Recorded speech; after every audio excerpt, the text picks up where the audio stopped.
gunsandgear.com. Hi, I'm Kevin Shady with KHS & Associates. We represent private insurance providers using multiple nationwide PPO networks for pre-negotiated discounted rates and no copays, no co-insurance, and no deductibles. If you're interested in a quote, give us a call or text 502-386-1128 and provide us your zip code and the ages and gender of those to include. Call or text us at 502-386-1128. That's 502-386-1128. Eating, working, living pain-free. These are things many of us take for granted. But for many adults with disabilities who are elderly or have serious medical issues, dental care is simply unaffordable. Dental Lifeline Network is looking for dentists who can change this. DLN is asking dentists and their teams to volunteer to just see one of the many patients in need. You can literally change a life. When you volunteer with DLN's Donated Dental Services program to C1, you treat a pre-qualified patient in your office at your convenience. We handle the details so you can focus on the care. Lack of dental care can lead to the inability to have life-saving surgery, eat, or contribute to our community. If you are a dentist or know a dentist, please share this message. Will You See One? Visit willyouseeone.org to help change one life in your community today. Our connections make powerful things happen, uniting individuals and communities. We are Rotary. We are people of action. And together, we turn great ideas into reality by accessing our networks, our experience, and the best of ourselves to make a difference. Around the world, Rotary brings leaders together to build new friendships and to solve problems. Like in Austria, where generations work side by side to build sustainable housing and community centers. In India, volunteers run a mobile blood bank to help provide a steady blood supply for their local community. And in Taiwan, people are working hard to get vulnerable citizens the support and services they need. With over 1 million members, we know what people can do when they come together. Take action with us. Find out more at rotary.org/action. Get game. WGSX Lynn Haven, WTOT, W271DM Mariana, Paulette, SC, ESPN Northwest Florida. Transmission starts in 3, 2, 1. Broadcasting from the Red Crib Radio Room. The Afternoon Underdogs are taking your calls live. 850-215-6290. 104.3 ESPN Northwest Florida.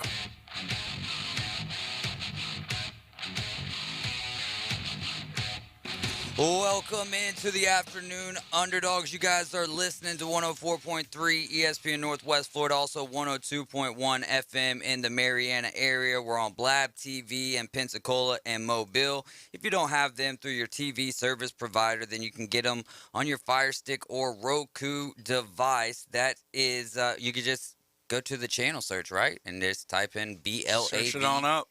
TV. And also we'll be talking with Kevin Shady tomorrow some more about Tiger TV. You can also catch us on Facebook, on YouTube, and on Twitch, all at ESPN Northwest Florida, and get our new app. That's a great way to take us with you everywhere you go. And you want to have the Braves at all times, right? When the Braves games are on, you got to have the app.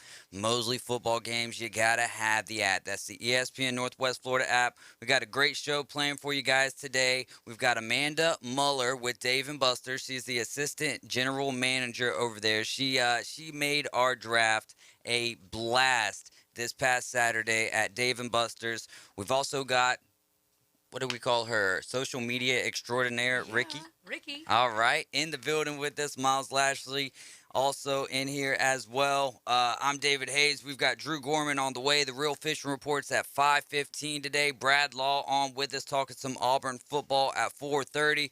Like I said, we'll learn more about Amanda here in the next segment. She reminds me a lot of Erin Andrews, y'all, so be ready for some trash talk. We got some college football and NFL questions we'll get into, and because Amanda went to Wisconsin as well as other schools.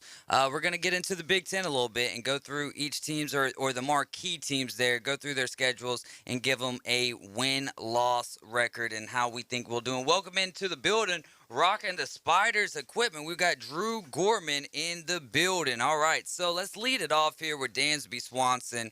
The Braves are going through a very similar situation as what they did last year with Freddie Freeman, right? So Freddie Freeman, he said, I want to be a Brave. I'm going to be a Brave. Then you had the lockout, which I think was very influential in the departure of Freddie Freeman, all the things dealing with his agent. Well, Swanson says he hopes to stay with the Braves long term. This is his home, and that's the difference here between Freddie Freeman and Dansby Swanson. Dansby is from Georgia, whereas Freddie is from California. So what are you guys thinking? We'll start here with Drew. You're a big baseball guy, big Houston Astros guy. What are you thinking about Dansby Swanson and his future with the Atlanta Bravos? For them, I hope to God that he stays for the Braves and for Dansby, because that's where he wants to be. He's already made it known, as you said. But I think the Michael Harris signing made that very, very difficult. Like, how much money does they've signed a lot of players during the season and over the offseason. Does that open the door for Ozuna to be finally kicked out? And that opens up the Braves, not only Braves fans, but baseball fans in general would be gladly accepting of the fact of it would free Alex up so Anthopoulos. much. I mean, 3 years. What was it? 3 years, $63 million, something like that. Whereas you get a guy like Michael Harris for 8 years and $112 million, I believe it was. I mean, just an absolute crazy deal for what they're paying for Michael Harris and what they're going to be getting out of him. Miles, what's your thoughts on Dansby Swanson? Will he be a Brave after this season? I don't think he will. I want to know if you think that he's going to ask for too much. I know they all are. He thinks he's worth more than he really is, probably. I don't see him sticking around there just because the Braves aren't going to pay him as much as he's going to want. That's not a bad take, Amanda. What's your thoughts? I mean, for me, Freddie was the next Chipper Jones. He was the franchise player. He broke a lot of hearts leaving the Braves. And, I mean, to do it after a World Series, I get it. But I do not see Swanson staying. I'm on the same page as Miles. He's going to want too much money. He thinks he's above this at this point. Yeah, I'm with that as well. My feelings on Dansby is at the beginning of the year, he started off real rocky. Now, he's got hot through the course of this season, and that's great for the Atlanta Braves, but there's a kid named Vaughn Grissom who originally is a shortstop. He's came up, and he's been playing lights out. I mean, with the 7 and 8 spots being Michael Harris, Vaughn Grissom, vice versa, whichever way you want to roll those guys out, you get a lot of great production. So if he's asking for too much money, the Braves are going to be like, you know, maybe they try to spin it where it's a Dansby Swanson's fault or make his image look bad. But at the end of the day, with the young kids that they've got coming up, Vaughn Grissom next in line, if he continues playing the way that he's playing, the level that he's playing at, he's going to get re-signed. And then Ozzy Albies is just a few short weeks from coming back from the IL. Yeah, and if Dansby loves Atlanta that much, take a pay cut, man. Stay around forever. Take a pay cut. Stay around. You're a great culture guy for the team. The correct me if I'm wrong, but this is the first season that he's actually hitting towards the top of the lineup. Because normally from what I've watched, he's been 7, 8, maybe the 6 at best. But this year he's batting third.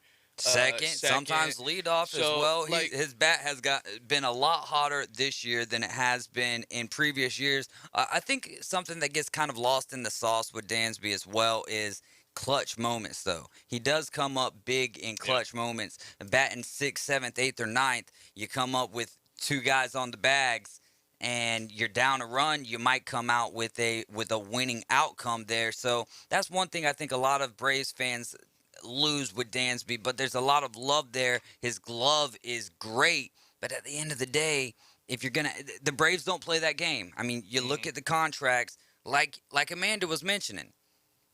Freddie Freeman was the next Chipper Jones. He was the guy. He was the Atlanta Brave. You think Atlanta Braves, you think number 5, you think Freddie Freeman. I went to that game when he came back in June, and I was one of the few in my section that was booing. And I'm not booing Freddie Freeman, the baseball player. I was booing Freddie Freeman, the Los Angeles Dodger. Like, there was two teams I didn't want you to go to. Don't go to the New York Yankees and don't go to the LA Dodgers. You go anywhere else, hey, I get it. It's baseball. It's a business. But you went to one of our rivals at this point in time. Now, Yankees, everybody, unless you're a Yankees fan, you don't like the Yankees unless they're playing the Mets, right? Then we as Braves fans, then it's like, let's go Yankees! Way to sweep them, way to get the brooms out. I love that. So it's gonna be an interesting offseason once again for Braves fans to see what happens here with Dansby Swanson. Like I mentioned earlier, we're on the radio, 104.3 FM here in Panama City, 102.1 in Mariana. If you get to Bay County, Jackson County line, switch it on over to 102.1. The signal will be a lot stronger. We're streaming live on Facebook, YouTube, Twitch, and with our TV partner, Blab TV. Make sure you get the app as well, y'all. The 104.3 ESPN Northwest Florida app. Got some volleyball scores from around the area. North Bay Haven swept Rutherford 3-0. Tonight, you've got girls varsity volleyball. This is for Arnold against Niceville. That starts at 5 o'clock. And then girls JV volleyball versus Florida State. I'm going to have to pull that up. We'll talk about that later at 4:45 because I copied the wrong information right there. Some of the headlines. Chet Holmgren out for the season. I hate to say I told you so. He's too little. But I told you so. Everybody was like, oh, Chet Holmgren's going to be the #1 pick. Chet Holmgren's going to come in. I mean, he can shoot. He can play interior. Have you seen the video? I haven't seen the video of it. It does not look like he did anything. Yeah. He was defending LeBron James, literally goes up to well, that was his #1 problem. Make Get a out block of LeBron's way. Make a block in the fast break, and all of a sudden comes down, takes like 3 steps back up the court, and just starts shaking his foot like, okay, something's wrong. He did not look like he rolled his ankle, did not look like he did anything. It just looked like he just landed wrong. Now, were you, when we were getting to the NBA draft, it was basically Paolo Banchero, it was basically Chet Holmgren, and Jabari Smith, right? Which of the three for you was the guy was like, this will be not the next LeBron James by any stretch of the imagination, but who should have been the #1 pick? Jabari, because the way he did kind of taper off as the season went on, as there was more tape on him. But he had the body type. Yeah. He had the mentality. And playing in the SEC, I know the SEC's not a big, like everyone looks at the SEC they're on their way up. We're getting there. Go Tigers. LSU. But playing, especially for Bruce Pearl. Yeah. That man is a maniac. Yeah, he really is. And if you can make it through a season with him, I think you're golden. So I think Jabari was going to be, in my mind, should have been the guy. What are your thoughts here on Chet Holmgren, Amanda? You can be as brutal as you'd like to be. I don't think it's the worst thing that he's out for the whole season. Yeah. I'm on board with it. I'm okay. I like that. For me, the #1 guy was Paolo Banchero. He ended up with the Magic, right? So I believe that he's going to be a guy who can kind of turn around that franchise. It'll be a slowly, but I can't say slowly but surely process, but it'll be a slow process, but he could turn them around. It's never going to be Shaq Penny type days, but seeing the Orlando Magic be relevant again in the National Basketball Association would be a good thing for basketball, or if nothing else, it would be a good thing for this area. There's no doubt about that. Barrett says Chet's the next KP. Okay, Chet is the next KP. Yeah, okay. Yeah, Kristaps Porzingis. Pablo was best, but it's Magic, so no one will remember him. I agree loaded, with that. They're loaded with guards. They have a ton of guards with like Cole Anthony. Mm-hmm. Who was the guy who had the terrible shot in the shoulder from the 76ers a few years ago?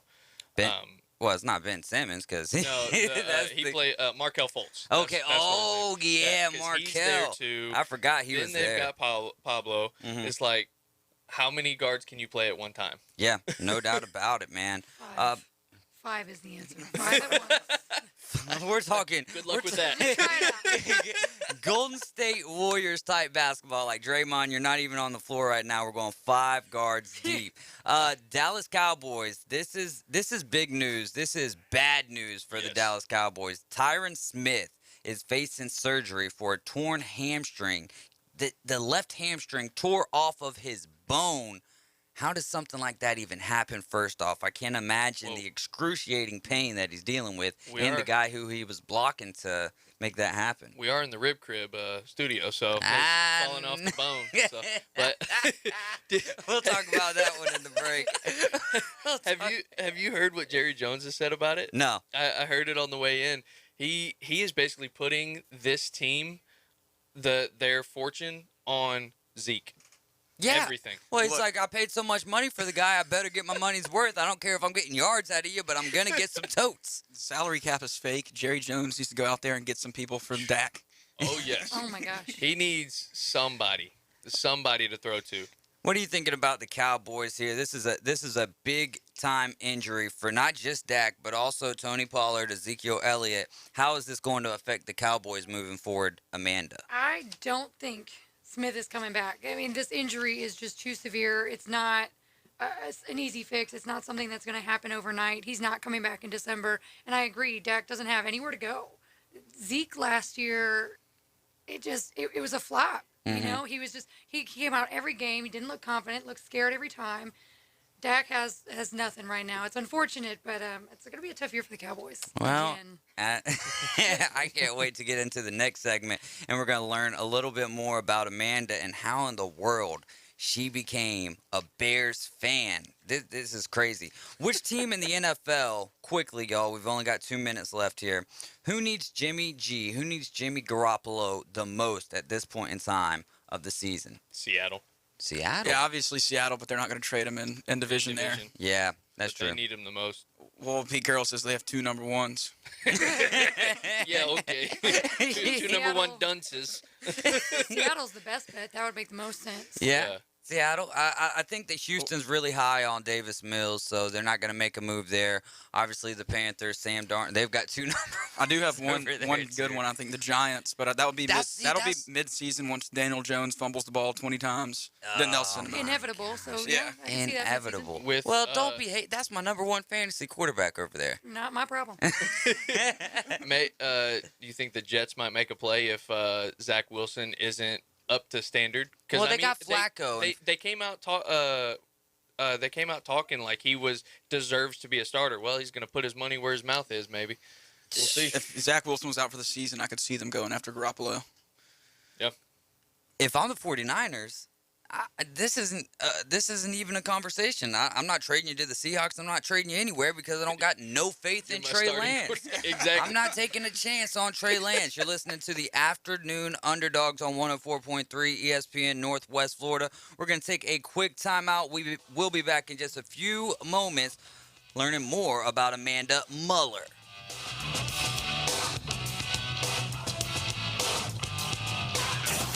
ESPN Northwest Florida. Shout out to T there for definitely a good and maybe a little bit of bad influence growing up. What do you mean bad influence? What the hell? What did I do? Maybe got a little mouthy at some ball games. Josh, I got to ask you a question. Are you a huge Keyshawn Johnson fan? I wouldn't say huge. If I'm going to throw out a name for huge, I'm a big T.O. guy. Keyshawn, J. Will, and Max. Weekday mornings starting at 5 on ESPN Northwest Florida. Clouds and showers at thunderstorms roaming around overnight, 75 for the low, light southeast winds. Well, Friday through the weekend, we'll have a blend of sun and clouds, mid to upper 80s, and a pretty good chance of showers and thunderstorms Friday, Saturday, and Sunday, and light breezes from the south. We'll keep you updated. This weather forecast has been brought to you by Mid-South Lumber, the best little lumber yard in Panama City. For 104.3 and 102.1 ESPN Northwest Florida, I'm meteorologist Tim Root. We know that juicy, cheesy, grilled to perfection burger sounds amazing, but it does sound like something is missing. Pepsi, baby! The yin to this burger's yang. Burgers and Pepsi go together like burgers and Pepsi. This perfect blending of flavors makes every bite of lettuce, every sesame seed on the bun, and every sip of that crisp, refreshing, ice-cold cola a journey to Foodtopia. Burgers, better with Pepsi. That's what I like.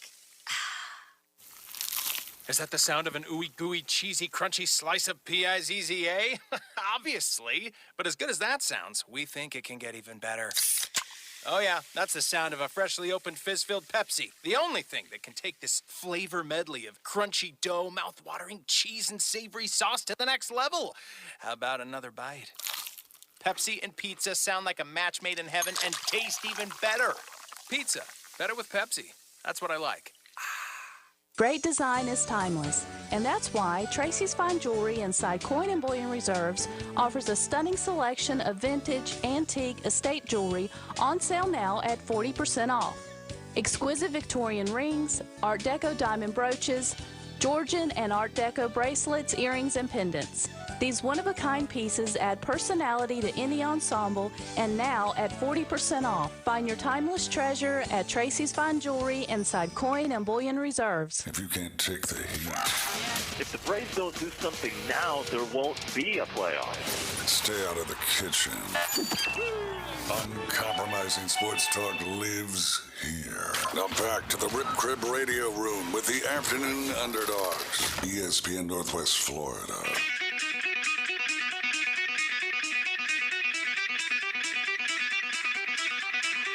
Welcome back in. You're riding with the Afternoon Underdogs on 104.3 ESPN Northwest Florida, also 102.1 FM here in the Mariana area. We've got Amanda Muller in the building.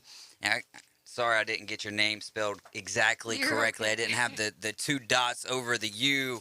Couldn't figure out how to do that. I'm computer illiterate, but she made it happen on the phone. She's the assistant general manager at Dave & Buster's. Yes, Robert, she was there at the draft. She went through each draft. We had the Champions League draft, we had the North League draft, and the South League draft. She went through each and gave the best and the worst. So we're going to see how your predictions fold out at the end of the year. But it really doesn't much matter, right? Because it's just the draft, and if you're really good at fantasy football, what matters the most? The waivers. I mean, when you're doing waivers, you're going to make changes, hopefully. And you guys drafted so early, it scared me. So there's going to be some changes in those teams, I hope.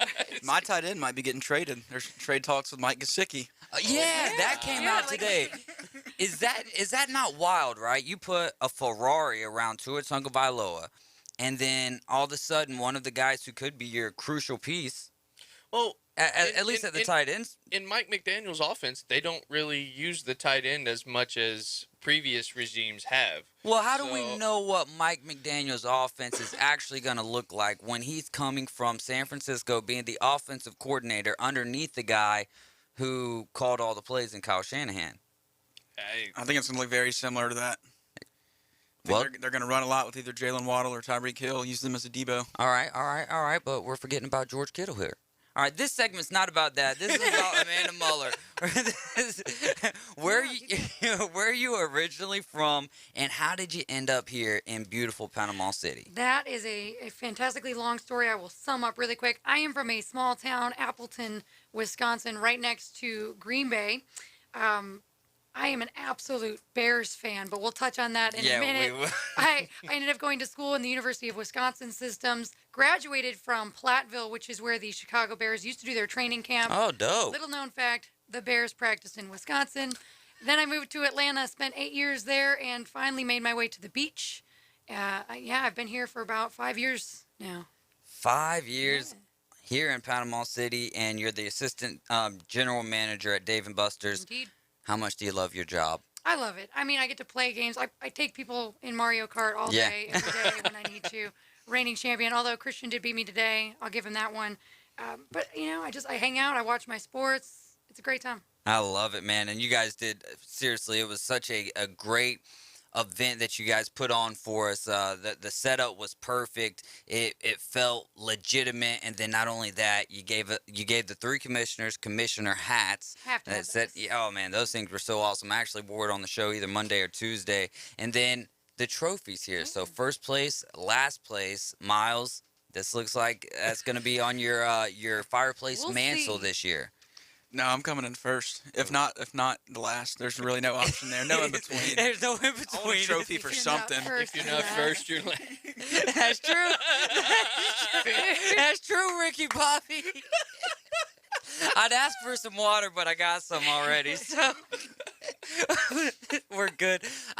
So in radio, you're not really supposed to have inside jokes, guys. So we've got our social media, not our social media extraordinaire, Yeah, she's but mine, back Ricky. She's Dave and Buster's. Amanda's getting very jealous over here. Ricky was telling us a story during the break how when she first got to her new school in California, she was the this was in Missouri.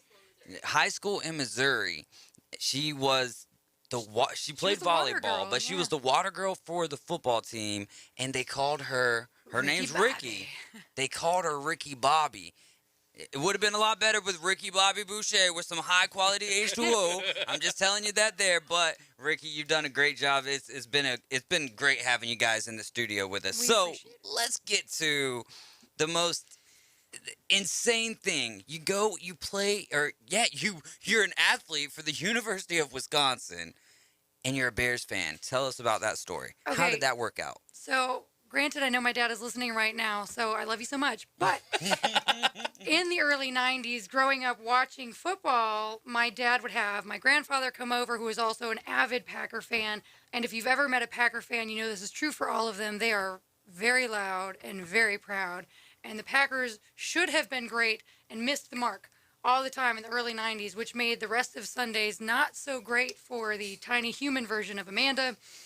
So I finally was just like, I hate the Packers. And my dad, genius enough, said only a Bears fan would say that. So there you have it. All right, I'm a Bears fan. Let's go. And ever since, I've been a Bears fan. But he did great. He supported it. He supported the rivalry. Took me to a few Packer-Bear games. Oh. Yeah. How was that when you guys were going to Bears-Packers games together? So that's Did pretty he's much like, the you greatest can't thing. you can't even hit the concession stand. Hopefully you saved your allowance this week. Anything like that? Hot chocolate was a commodity, and it was actually more expensive than beer at Lambeau Field and worth every penny. $9 hot chocolate, worth every penny. And this is $9 back then. That's like at 99 Woodstock when they were Till you had that Lambeau. And I mean, the amount of things, it's hard to explain being from Wisconsin. There's so much respect for Lambeau Field. Right. But being a Bears fan, still you could take kids to Packer training camp, and my dad would take us up there with our bikes. So the players would ride the bikes from the Don Hudson Center back to Lambeau Field. Those traditions that I still took place in, with an angry face because I was like, ooh, Packers. Yeah. But, they're great things, and they still got kids who shovel off the bench seating, because with bench seating at Lambeau Field, they still do that. So if you are one of the lucky, I'm going to air quotes, the lucky kids that gets to shovel the snow before the game, somehow that's a fun thing to do. But I mean, if you're a Packers fan, I'm sure that would be a lot of fun to be able to do. Otherwise, it's just child labor. Hey, no, we're not gonna go there. So, what's your favorite Bears moment? Okay, I wasn't alive for the Super Bowl Shuffle. However, I think that's obviously the best Bears moment in history. Yeah. The 2006 Super Bowl that I got to witness that we did not win, however, still a good memory for me. I was in college at that time. I got to watch it from the University of Wisconsin-Platteville where they used to practice. So it was kind of like a cool moment. We had a thing called the Bears Den for our computer lab where everyone showed up to watch the game and watch them lose with Rex Grossman. It was great.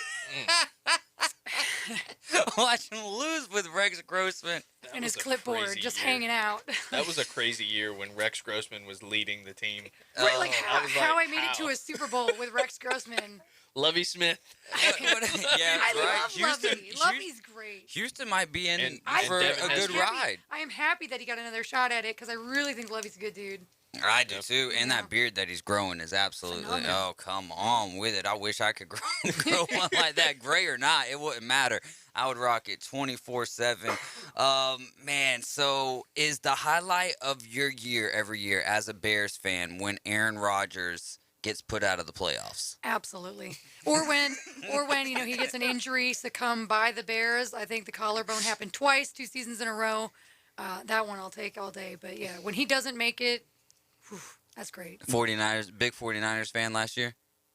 In the that's hard playoffs? too, but yes, in the playoffs. The year before that, it was the Bucs made it easy. Yeah. Now, In Lambeau. what is it like being a Bears fan that Aaron Rodgers owns you? Listen, that comment that we own you thing, I can't. And the title belt stick, like, get a new shtick, man.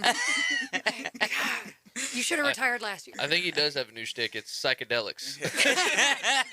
Probably. Oh man, that is good stuff. Let's see here what else. So you're a Badgers fan.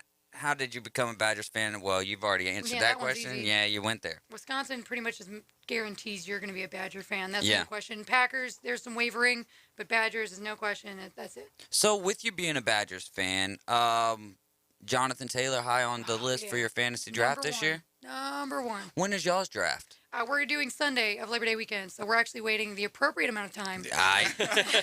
How many people's in your league?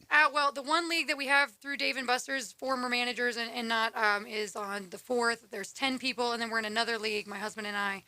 That's 12 people. 12 people. All right, yeah. So that's a little easier to kind of finagle the Say what you amount need of to say. people. Yeah, I'm just trying to make myself feel better over here. Okay.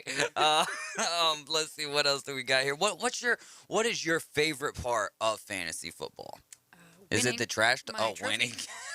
Winning the trophy. Taking my trophy home. How many years in a row have you won? I actually won last year. I did not win the year before, but again, being in the same league with your husband or significant other, it's beating them really. So as long as I beat him, I'm good. I'm golden. All right. Do you guys ever help each other?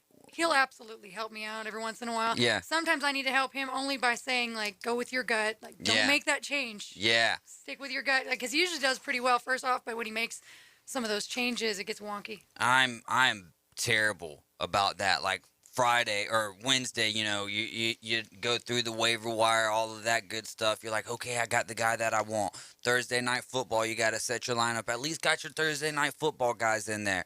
Then Friday rolls around and it's like, all right, my lineup's set. I'm good to go. Saturday, watching college football all day long, and then you just start second guessing that lineup. Yep. Sunday morning, you wake up, you turn on whatever station it is that you're watching, and you should start this guy, sit this guy. And so now everything that I've been thinking about all week long has now changed. So I think I need to use that intuition a little bit more. Just those early mornings on ESPN, they'll make you question things you shouldn't. You'll start looking at the rankings and immediately go, Did I start him? Why? You're right.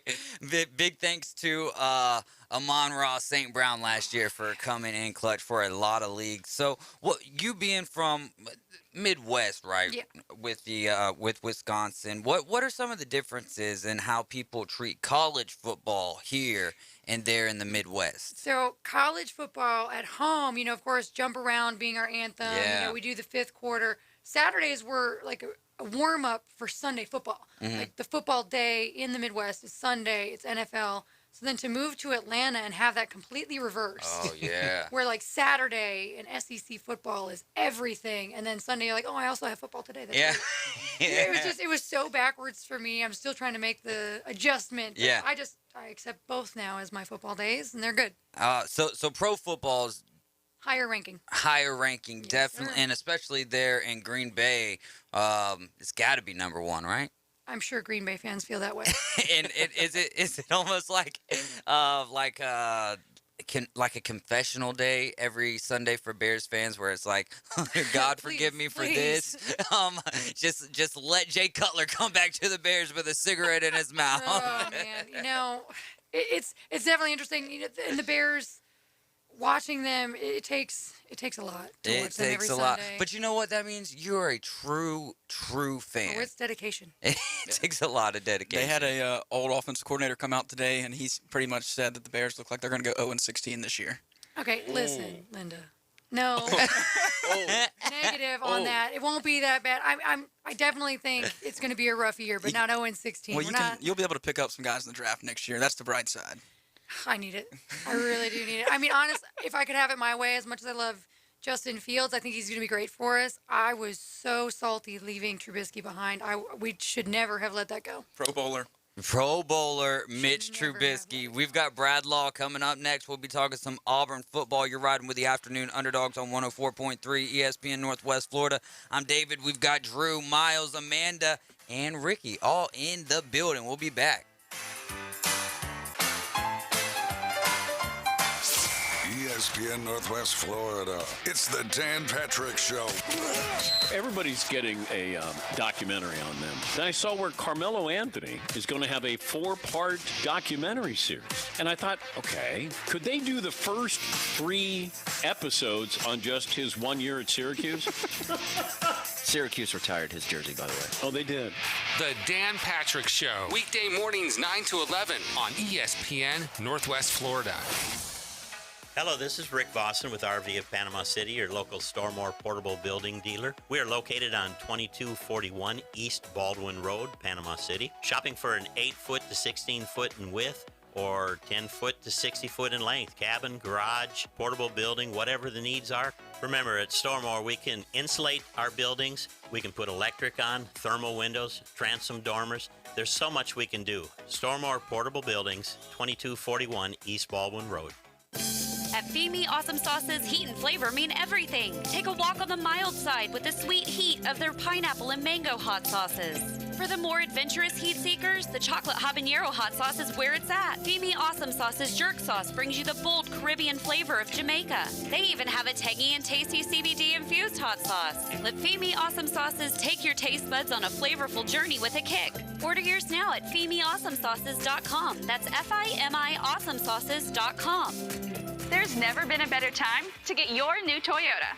And during our national sales event, you'll get 1.9% APR, plus no payments for 90 days on new Toyotas, like the stylish 2022 Camry, the exciting 2022 Corolla, the electrifying 2022 RAV4, and get 1.9% on the 2022 Highlander. Call or visit our website, where you can reserve your new Toyota in about 5 minutes. For details, visit PanamaCityToyota.com. Offer ends September 6th. PCB Coins and Cards is the beach's premier hobby store for sports cards, coins, and trading card games. PCB Coins and Cards carries the largest selection of boxes and packs from the latest releases of brands like Topps, Panini, Leaf, and more. Looking for a specific player or team? PCB Coins and Cards has a wide assortment of raw and graded cards. They carry parallel, rookie, game used, and autograph cards in both modern and vintage. Have a collection you want to sell? Bring it in and let us take a look. We buy, sell, and trade. PCB Coins and Cards on Back Beach Road, just east of Florida Linen. Call them today at 850-320-8388.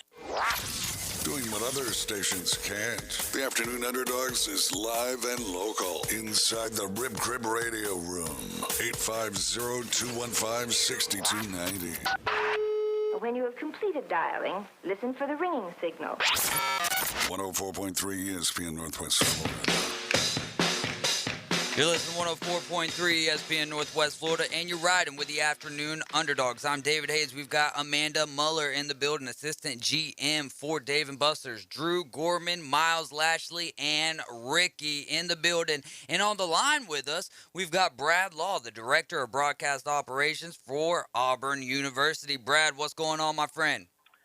Guys, it's an exciting day, and it's good to be back with you. Hope everybody's doing well. Yes, sir. We are doing just great. I keep on feeling like it's Wednesday just because we normally have you on for Wednesday for War Eagle Wednesday, but it's Tiger Talk Thursday. So which side of the ball, Brad, is going to be the strength for Auburn this year?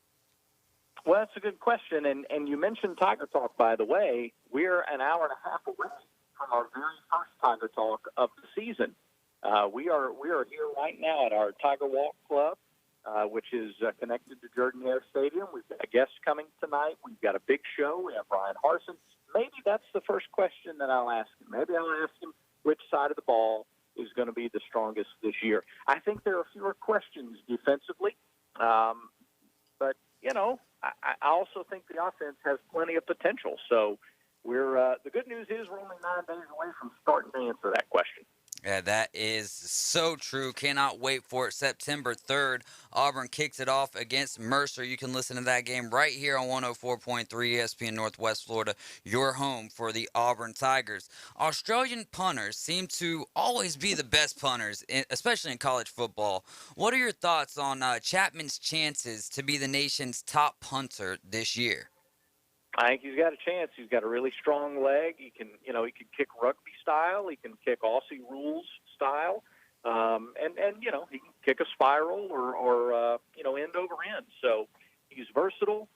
He was a big weapon in the game, in several games last year, dropping balls inside the 10, inside the 5-yard line. So he's he's kind of got it all put together. He's the total package as a punter. He can kick for height. He can kick for distance. He can place the ball very well. So, I mean, he's being talked about as one of the best punters in the country. So I think if he goes out and does again this year something similar to what he did last year, you could be talking about him in that way at the end of the year. Hey, Brad, this is Drew. I'm your cousin Tiger. I'm a LSU Tiger fan here.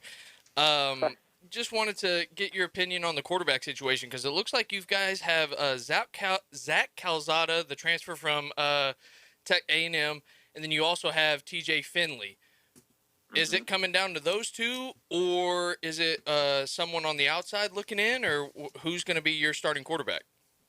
Yeah, Drew, I think there's a third in that mix, and it's Robbie Ashford, who played his high school football in Birmingham at Hoover, nationally acclaimed high school up here, and didn't play football at Oregon, but he played baseball. He was a two-sport star in high school and played more baseball than football at Oregon, but transferred to Auburn in the offseason. And I'll tell you, when the players talk about the guys they hate defending in practice, it's Robbie Ashford. But so I think it's three guys vying to be the starter. I think that Zach Calzada came in, and Brian Harsin talked about his toughness and kind of the intangibles he brings to the position. We saw him obviously on the national stage and leading Texas A&M to a win over Alabama a season ago. Auburn, played against him, and he was actually injured in the game against Auburn last year in College Station, but came back in, muscled through, led A&M to a win over the Tigers last year. So there's a lot of familiarity there. And then TJ Finley, who you're familiar with, being an LSU guy, from Louisiana and started out at LSU. The thing that impressed me the most about TJ, and we don't know if he's going to be the starter or when a starter is going to be named. We're waiting to find out like everybody else. But what really impresses me about TJ is you have two transfer quarterbacks from power conference programs who came in the offseason in Calzada and Ashford. And what does that typically signal? It signals we need somebody else. Well, all TJ did was put his head down, go to work. He worked in the spring. He worked in the summertime. He didn't necessarily, seek the spotlight during his summer workouts. He just kind of went about his business, and he commands the offense well. Coach Harsin has praised his knowledge of the offense, his command of it, getting guys in right places before the snap. And I think this head coach, and most coaches do, but I think in particular this head coach who played the position really values a quarterback who has mastered sort of the all-around concepts of the offense, and not just a guy who maybe throws the fastest or can complete the ball at the highest percentage. You got to have that. I'm not saying a guy who knows the offense but doesn't complete passes wins the job. Yeah. But there's a lot to be said for somebody who knows where everybody is supposed to be, is a vocal leader, and is a hard worker. Definitely. We're talking with Brad Law, Director of Broadcast Operations for Auburn University. Tell us about how rare and important it is for the linebacker Owen Pappoe to be named a captain for Auburn, not just this year, but 2 years in a row. Yeah, it's been a generational thing. Hadn't happened in a couple of generations that somebody was a returning captain 2 years in a row, starter on defense, and he was one of those guys. I mean, you look up and down the defense, and that's why I said there are fewer question marks on defense, because Pappoe, Derek Hall, Colby Wooden are some guys who could very well be in NFL training camps getting ready for preseason games right now. But those three guys chose to come back, and for Owen, he missed half of the season. I think he only played in 5 games last year for the Tigers, and 3 of those were limited, or 2 of those were limited because he was injured in the Penn State game in Game 3 of the year. When he's healthy, and he's healthy right now, he has freakish speed, tremendous acceleration, explosion, power. He knows the defense. He says, he said a week or so ago, I know this defense like the back of my hand, and he's kind of the quarterback of the defense as the middle linebacker. He knows where everybody's supposed to be lined up. He knows if the offense does ABC, then the defense does X, Y, Z. And he's one of those vocal, outspoken leaders. He's going to be on Tiger Talk tonight. We have the team captains with us on Tiger Talk. And for those who haven't heard Owen Pappoe, and and he'll tell the story of why he decided to come back and the unfinished business that he and those guys on defense have something to prove this year. Who's going to be the most important transfer, Brad, that Auburn brought in this year? Oh, that's a good question. That's a really good question. The most important transfer. Well, if Calzada winds up winning the quarterback race, then I think you have to go with him. But if he doesn't, you could look at a DJ James, a cornerback who transferred in from Oregon. Or, you know what, let me change that. Another Oregon guy. Auburn brought in 3 guys from Oregon in the offseason. Lost one in Bo Nix and got 3. Jason Jones, he's just a monster. He's a mountain of a man at defensive tackle and play on the interior of that defensive line. 6'6", 320, 330, really hard to move, commands double teams. And to the extent that he can command those double teams and eat up space, then Papo and the linebackers behind him can make plays up the middle. You can't double team everybody. And so if he's double teamed in the middle, it brings one of those guys off the edge, or perhaps it allows Colby Wooden, who's electric when he plays in the interior of the defensive line, to make plays. So I think his size and his ability to eat up space is a big, big key for Auburn this year. I think he'll start. I think he'll play a lot of snaps. And I think Jason Jones, the big transfer from Oregon in the middle of the defensive line, will be the biggest impact, barring Zach Calzada winning the quarterback race. And maybe even that notwithstanding for Auburn this year. What does Marcus Bragg bring to the Tiger defense? Depth. A depth piece. Marcus is an experienced player. He had 1 year left of football from Western Kentucky, and he chose to come to Auburn. I think you saw what Eku Leota was able to do last year from an edge position, transferring in from Northwestern, and how he grew. Tony Fair came in for 1 year last year, transferring in from UAB. So this staff, this defense is schemed to allow guys to come in, assimilate themselves right away, and have productive years. And I don't think Marcus Bragg is a guy who's going to play 40 snaps a game. I could be wrong. But, if he plays 10, 11, 12 snaps and has high productivity in those snaps, or the quality of play doesn't fall off all that much, and I don't think it does. I don't think it does fall off when you have somebody with that kind of experience, then he's part of a group along the defensive line that could be 10, 11, 12 players deep. And as we all know, to compete at a high level in the SEC, you got to have talent and you got to have depth along the defensive line. Guys need to be fresh in the fourth quarter. It's a difference between giving up, say, a 99-yard touchdown drive that ties the Iron Bowl in a game that you had in the palm of your hand, and not doing that. Guys being fresh to be able to get to the quarterback just a half second earlier. So I think Marcus's role is huge in that he's a big depth piece for the Tigers this year. Hey, Brad, thanks so much. It's always a pleasure to talk with you. Thanks for giving us some of your time. You have a great rest of your evening and a great Tiger Talk show this night as well. We'll do it. Thank you, guys. War Eagle, everybody on the coast. All right, y'all. War Eagle to everyone around the coast. Tiger Talk Thursday this evening. We actually won't have that on air. We're going to start that next Thursday. I got Penn State, Purdue, man. Got a lot of games putting into the system. But no Tiger Talk on 104.3 ESPN Northwest Florida. Trivia coming up next. Which team had their 1984 conference championship vacated by SEC officials? You're riding with the Afternoon Underdogs on 104.3 ESPN Northwest Florida. We'll be right back. Weather in Northwest Florida can change on a dime. Gale force winds bombarded with heavy rain. That's why 104.3 ESPN Northwest Florida has the most up-to-date forecast on the Gulf Coast. Hi, this is staff meteorologist Tim Root with over 40 years of experience. I know just how fast we can go from sun and fun to a serious situation. For the most accurate and detailed weather when it matters, rely on 104.3 ESPN Northwest Florida. Dr. Chad Mitchell, orthopedic surgeon specializing in sports medicine and joint replacement of the knee, shoulder, and hip. He serves our local athletes and our community. Southern Orthopedic Specialist has been the leader in orthopedic care for over 20 years. New patients are welcome. Call 850-769-KNEE to schedule an appointment. More about Dr. Mitchell and Southern Orthopedic Specialist is available on their website, southernorthopedic.com. Southern Orthopedic, getting you back in the game.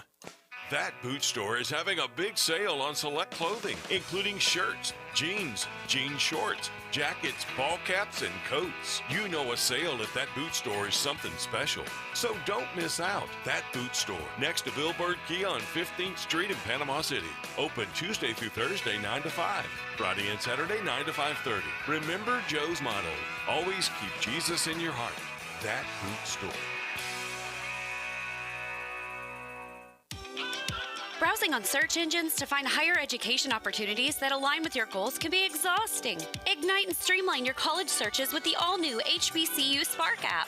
This free user-friendly app will help you narrow down your college choices with search options by state, athletics, academics, and degree programs. Sign up with HBCU Spark for free to unlock unlimited access to financial and other school resources. HBCU Spark, powered by Tavario Solutions, is available for download on the App Store and Google Play. Guthrie's Golden Fried Chicken Fingers on Panama City Beach. Fresh, never frozen chicken tenders fried to perfection and served with their famous signature Guthrie sauce. Guthrie's box, snack, and chicken sandwich are sure to please. And for larger gatherings, try the family meal or Guthrie's Chicken Finger Bucket. Let Guthrie's cater your next event. Find their daily specials on Facebook on Front Beach Road across from the Beach Shopping Center. Since 1965. Fresh, hot, and fast. Now available on DoorDash and Uber Eats. Live from the Rib Crib Studio. The mission?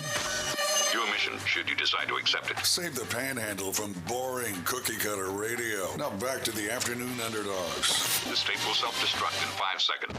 104.3 ESPN Northwest Florida. We are back. We're bad to the bone. We're the Afternoon Underdogs. You're listening to 104.3 ESPN Northwest Florida. 850-215-6290 is the number to call. The trivia question for today. Which team, this is in the SEC, y'all, which team had their 1984 conference championship vacated by SEC officials? Which team had their 1984 conference championship vacated by SEC officials? For your chance to win $25 gift certificate to Buddy Gandy's and $25 to American Charlie and a 12-pack of Buffalo Rock. While we're waiting on that, big baseball guy over here with me and Drew. You're a baseball gal as well. Who's your team in baseball? The Chicago Cubs. Chicago Cubbies. Oh, Don't man. hate. Don't Wisconsin. All right, so you got something going for you in Wisconsin. Chicago, year after year after year, disappointment, tier after tier after tier. Now the Cubs. You did. I got one. In my lifetime, I got one. How awesome was it though? I cried. I would have Absolutely too. cried. Man, how amazing was that? Right? See, no other team winning like that. You don't cry. We got That's maybe the Red Sox. got Philip on the line. All right, Philip, you're riding with the Afternoon Underdogs. What you got for me? Who? Hey, what? man. Go ahead. Thanks, man. I was going to say, it's the 40 Gators? Yes, sir. They went undefeated in conference play to win what they thought would be their first ever Southeastern Conference title. But in January of '85, the NCAA charged them with 107 rules violations, including making illegal payments to players, which is legal these days, suspended them for 2 years from making TV appearances or playing in bowl games. The SEC responded by stripping them of their conference title. Have you ever been to the station before, Philip? Yeah, I've been there before. All right. Just text your info over to 850-215-6290 so we can get you locked into the system and you can come pick up your prize package Monday through Friday from 9 a.m. to 5 p.m. All right. All right. I Thanks appreciate so it, man. much. Yes, sir. We appreciate you listening. You guys are riding with the Afternoon Underdogs. Any topics you guys want to talk about today? 850-215-6290. Give us a holler at 5:30 today, or maybe even 5 o'clock. We might change things around. We always go with the flow. We're going to go over the Big Ten win-losses. So we're probably not going to pick Illinois, but teams that I'm intrigued by, Iowa, Minnesota, Nebraska because of Scott Frost. Definitely the division that you guys are in over there is a little bit easier, right? Oh, hey now. I mean, Wisconsin's only got to deal with Purdue, Northwestern, Nebraska, Minnesota, Iowa, and Illinois. And Ohio State. How many people, does it ever tick you off when people say Illinois? Yes. It does? Yes. Illinois. Has no S at the end, but There is an S at the end. you don't speak it. You don't speak it. It's not like you're cutting your food with a knife. You know, like Knife. I can't. So many words in this English dictionary that we've got, man. But I'm excited to get into the win-loss records there. Let's go to some scores from yesterday. You had the Detroit Tigers take down the Giants 6-1. Big score there for the Tigers, playing some pretty good baseball right now. The A's take down the Marlins 3-2 in 10 innings. The Nationals over the Mariners. Mariners, who have been playing some really hot ball, especially heading into the All-Star break, cooling down a little bit, losing to the terrible Nationals 3-1. The Guardians of the baseball galaxy right now, changed their name, and then all of a sudden, I mean, can the football team, the Commanders, can they hope for the same? You know what I'm saying? Change the name and you're golden. Change the name and you're golden from there. The White Sox take down the Orioles 5-3. A surprising win there for Lucas Giolito. Blue Jays beat the Red Sox 3-2 in 10 innings. The Rays over the Angels in 11 innings. Astros take down the Twins. How you feeling about your Stros' chances of winning the whole thing this year? And how about the season by JV? Losing Brantley, losing Michael Brantley to season-ending shoulder surgery definitely takes a hit. But if you look at that lineup from top to bottom, it's studs all around. The biggest question going into the playoffs is who's going to be that number 4 starter. Because we've got 3 guys that could potentially do it. Because we have McCullers back. Mm-hmm. We have Verlander, who is on a crazy pace. Right. Who is having a better season statistically this year than he did back in 2011 when he won the Cy Young and the MVP in the same season playing for the Detroit Tigers. And then you've also got accomplishment in and of itself. Yes, winning both of them. So we've still got Framber Valdez, Luis Garcia, and Jose Urquidy as well. Jose Urquidy. I love when he pitches against the Braves. We have a 5 to 6 man rotation going right now, and it's really more or less a 6-man rotation at this point in time, isn't it? Yeah, it's definitely a 6-man, and it's just coming down to the wire because Verlander's going to be the ace. Mm-hmm. If McCullers has his stuff, he's going to be number 2. From 3 to 6, that's where it kind of – I think it's going to help us in the long run because all of the younger guys, they're okay with coming out of the bullpen. And if something were to happen, knock on wood, we talked superstitions last night with the boys on No Purpose podcast. Yeah, no doubt. Shout out there. But I think they would be totally fine with coming – doing whatever it takes to help the team and go from there. Cubbies take down the Cardinals 7-1. They're playing some pretty good baseball right now. I mean, a lot of people had them pegged to. Oh yeah, Ricky's a Cardinals fan over there. Sorry, Ricky. Was that one run a Pujols bomb? Right, it probably was. Pujols, though. That's incredible. Is it not awesome? I mean, like he said in his own statement, if you would have told him this is how his career was going to play out, he would have told you you're crazy, right? What's he at? 693, 694. Either way, he's 3 or 4 away. 3 from tying A-Rod, 4 from breaking the record. 700, I understand that as a milestone. For me, if we're talking about numbers, 700 is great and all. Pass A-Rod. Mm-hmm. That's what I want to see. I want to see A-Rod get passed up by Pujols, the guy who did it right his entire career and who's been a great ambassador for the game of baseball as well. Do you think that he passes A-Rod this year? Oh, yes. Definitely 100%? 85. 85%. 85. What do you think? It's definitely more than 85. I think it's a 100% chance. 100% chance. What do you got over there, I got a Miles? 110% chance with the fact that he's juicing right now. Miles is saying that Pujols is on Clestaball over there. He's got a case of the ringworm, and he's treating it like Fernando Tatis.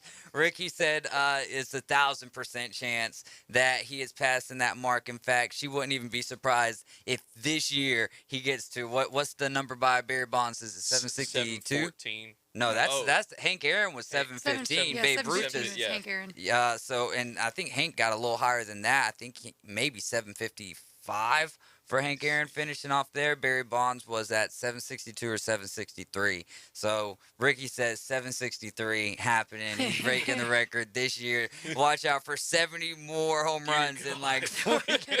Hey, how many drug Next month tests? is wicked. How many drug tests would he be taking? You've been randomly selected. Here you go. Oh, man. We talked about the Stros. The Dodgers continue playing some great ball. They beat the Brewers 12-6, and the Kansas City Royals over the Diamondbacks 5-3. Atlanta Braves take down the Pittsburgh Pirates 14-2. They're off today. They'll be taking on the St. Louis Cardinals in a 3-game set. So the only thing I want to see out of the Cardinals this weekend is a few home runs by Pujols and nothing else. No That's other all hits. you're Let the Braves get up early. Let's put some position players in there to pitch to Pujols. Yeah. Get his stats up and win the series. Start feeding Pujols fastballs. I would feeding that man fastballs. Yeah, feeding fastballs from position players, though. I like that because, well, that could be a send-off tour. Not too many teams. I know the Braves have done it, but not a lot of teams. You see in guys' final years, right, where this is their last time playing in this particular stadium, and they'll do something special for them. Like I remember Wade Boggs with the Rays. They brought in like some type of vehicle or something like that. And you haven't seen a lot of that. So instead of giving them this outlandish send-off, put position players in there, let them throw to them, and let the man get the record. Let them get to 700. You're riding with the Afternoon Underdogs on 104.3 ESPN Northwest Florida. Quick timeout. We'll be right back. Only 104.3 ESPN Northwest Florida could bring sports fans like you an app this powerful. The sports content you crave is always on. Live stream us everywhere you go. Now with upgraded programming and live game schedules, you'll always know when the Atlanta Braves and your favorite games are playing. Plus, interact with our local hosts in real time and so much more. The new app for the sports fanatic is available at the Apple Store and Google Play. From 104.3 ESPN Northwest Florida. Showers and thunderstorms will dot the area this afternoon and tonight. Partly to mostly cloudy at times. Highs in the mid-80s and lows in the mid-70s. We'll have a south wind 10 to 15. The water temperature in the Gulf 87. More showers and thunderstorms Friday, Saturday, and Sunday. We'll keep you updated. This weather forecast has been brought to you by KHS and Associates, your source for affordable health insurance. For 104.3 and 102.1 ESPN Northwest Florida, I'm meteorologist Tim Root.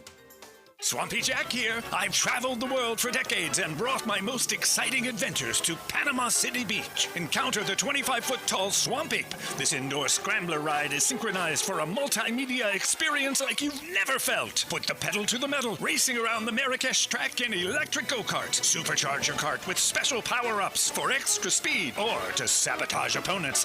And if you're hungry, grab a meal at Swampy's Cantina or enjoy an ice-cold beer. This and more at Swampy Jack's.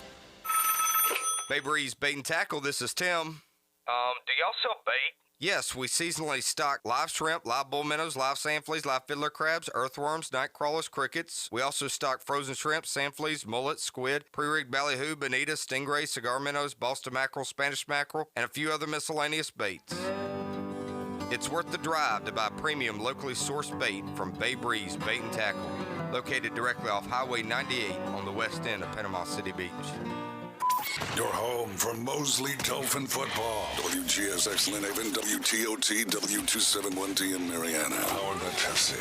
ESPN Northwest Florida. Living on the Gulf Coast, we have beautiful beaches, clear water, and amazing marine life. Want to bring a piece of the ocean into your home or office with an amazing aquarium? Gulf Coast Aquarium, the area's only certified platinum CChem dealer. Their staff are all certified CChem specialists. Gulf Coast Aquarium can install, design, maintain, and finance your own piece of the Gulf. Gulf Coast Aquarium, powered by CChem, with over 40 years as a U.S.-based manufacturer of quality aquarium products. Online at GulfCoastAquarium.com. Gulf Coast Aquarium, where it's more than just a tank.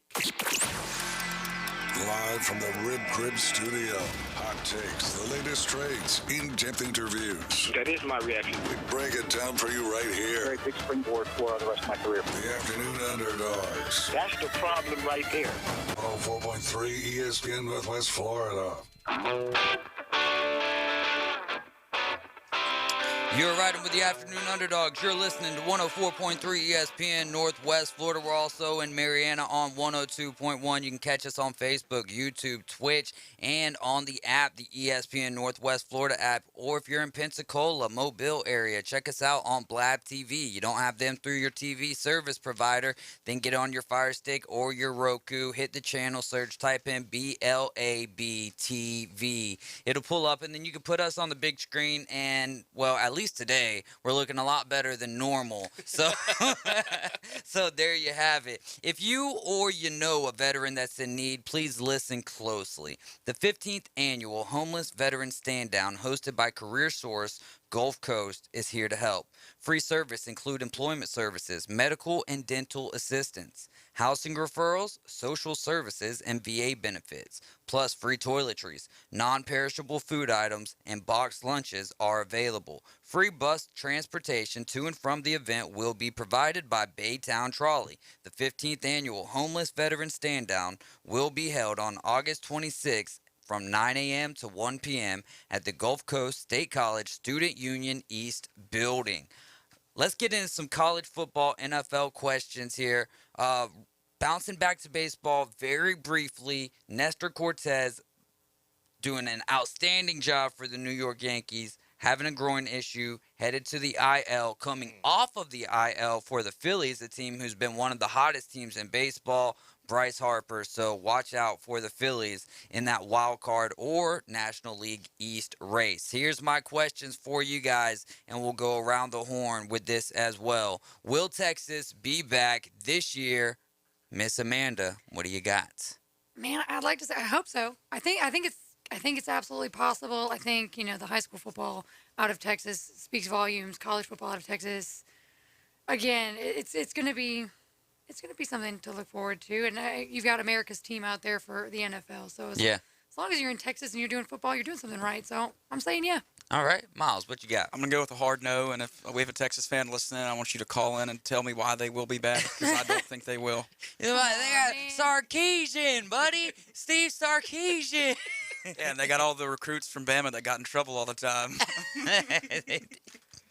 What do you got? Will Texas be back this year? I will also go with no, and I'm going to say, unfortunately, they're coming to the SEC next year, so if not this year, then when? Yeah. For me, it's tough because I really want them to do well. Ever since Vince Young went there, I've always it's nice when Texas is playing good ball. Then you take our offensive coordinator, you take Jaleel Billingsley, J.E. Hall as well. Some of these guys that they've gotten over there, I root for them to do well. However, history shows that when you play Bama early on into the season, the rest of your season doesn't bode very well for you. So I'm going to say I'm out on this. I don't think that they'll be back this year. Who's going to be the best quarterback play out of the AFC West? That's Russell Wilson, Justin Herbert, Patrick Mahomes, and Derek Carr. We'll start with you, Drew. Who do you got? Who's the best QB out of the AFC West this year? Justin Herbert. Because I think so much has changed. I know just taking Tyreek Hill away from Patrick Mahomes it isn't a lot, but it is a lot. Mm-hmm. It's going to be a whole lot more than what he bargained for, what he thought it was going to be. So I definitely think Herbert. Derek Carr, I don't know what to think of that offense. I have no idea what to think because you add in, they were humming last year with just Hunter Renfrow and Darren Waller. They were going fast too. Never mind. Nope.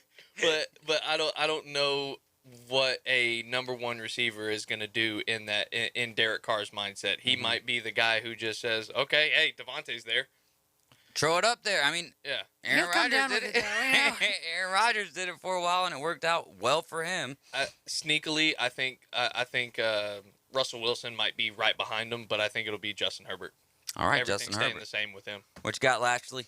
I'm going with Derek Carr. I think he has that number one now. Him and Devontae Adams went to college together. I think they're really going to connect. They're going to have an awesome offense with Josh McDaniels, and they're going to have a huge year. What do you got, Amanda? I am also going Herbert with the sneaky Russell Wilson right behind it. I mean, Mile High Stadium, that's going to do so much for him that he couldn't get done in Seattle. I think it's going to be very close between Herbert and Wilson. I'm going with Herbert. Herbert's winning the MVP this year. Chargers are winning the AFC West. I am bullish on Justin Herbert. And how long has it been, Miles, since Devontae Adams and Derek Carr were together at Fresno State? I'm pretty sure the chemistry might have dropped off a tad bit. Yeah, I'm not good at counting, but they probably still texted. Not good at counting. Use them fingers. Will Georgia and Bama both be back in the college football playoff this year? Amanda. Absolutely. Drew. Yes. I'm going to go with no. I'm going to take Georgia out of there. I think they lose one game regular season. Bama beats them again for their second loss in the SEC championship, and then you can't put them in because there's going to be a better one-loss team at the end of the year. And who's that? Who's that team? Yeah. I mean, it's a Utah. It could be a A&M. It could be a lot of people. Houston. Remember, Bama got in a few years ago. They didn't play the SEC championship, but they had that one loss. 2017, right? Is that the year you're talking about where UCF raised their banner? Like I said, I'm not good with numbers, but I know that Bama had one loss, and they didn't go to the SEC championship, and they got in. Well, but I think that really comes with the brand that Saban has built over there. They get a little bit of love, and this has come from an Alabama fan. They get a little bit more love in those polls than what other teams do. Yeah, and Georgia could do it too, but I see them getting two losses. Yeah. One in the regular season, one in the SEC championship. Now, somehow they don't win the East, and they still have one loss. And Bama goes to the SEC championship, beats somebody else. Georgia could still get in if they're that next best team. Who's going to be the Bengals of last year? So who's going to be that team that's just totally off the radar, not expecting, and not even a Super Bowl run, but makes it to the AFC Championship possibly? Drew, who you got? Depending on Danny Dimes, give me the Giants. No.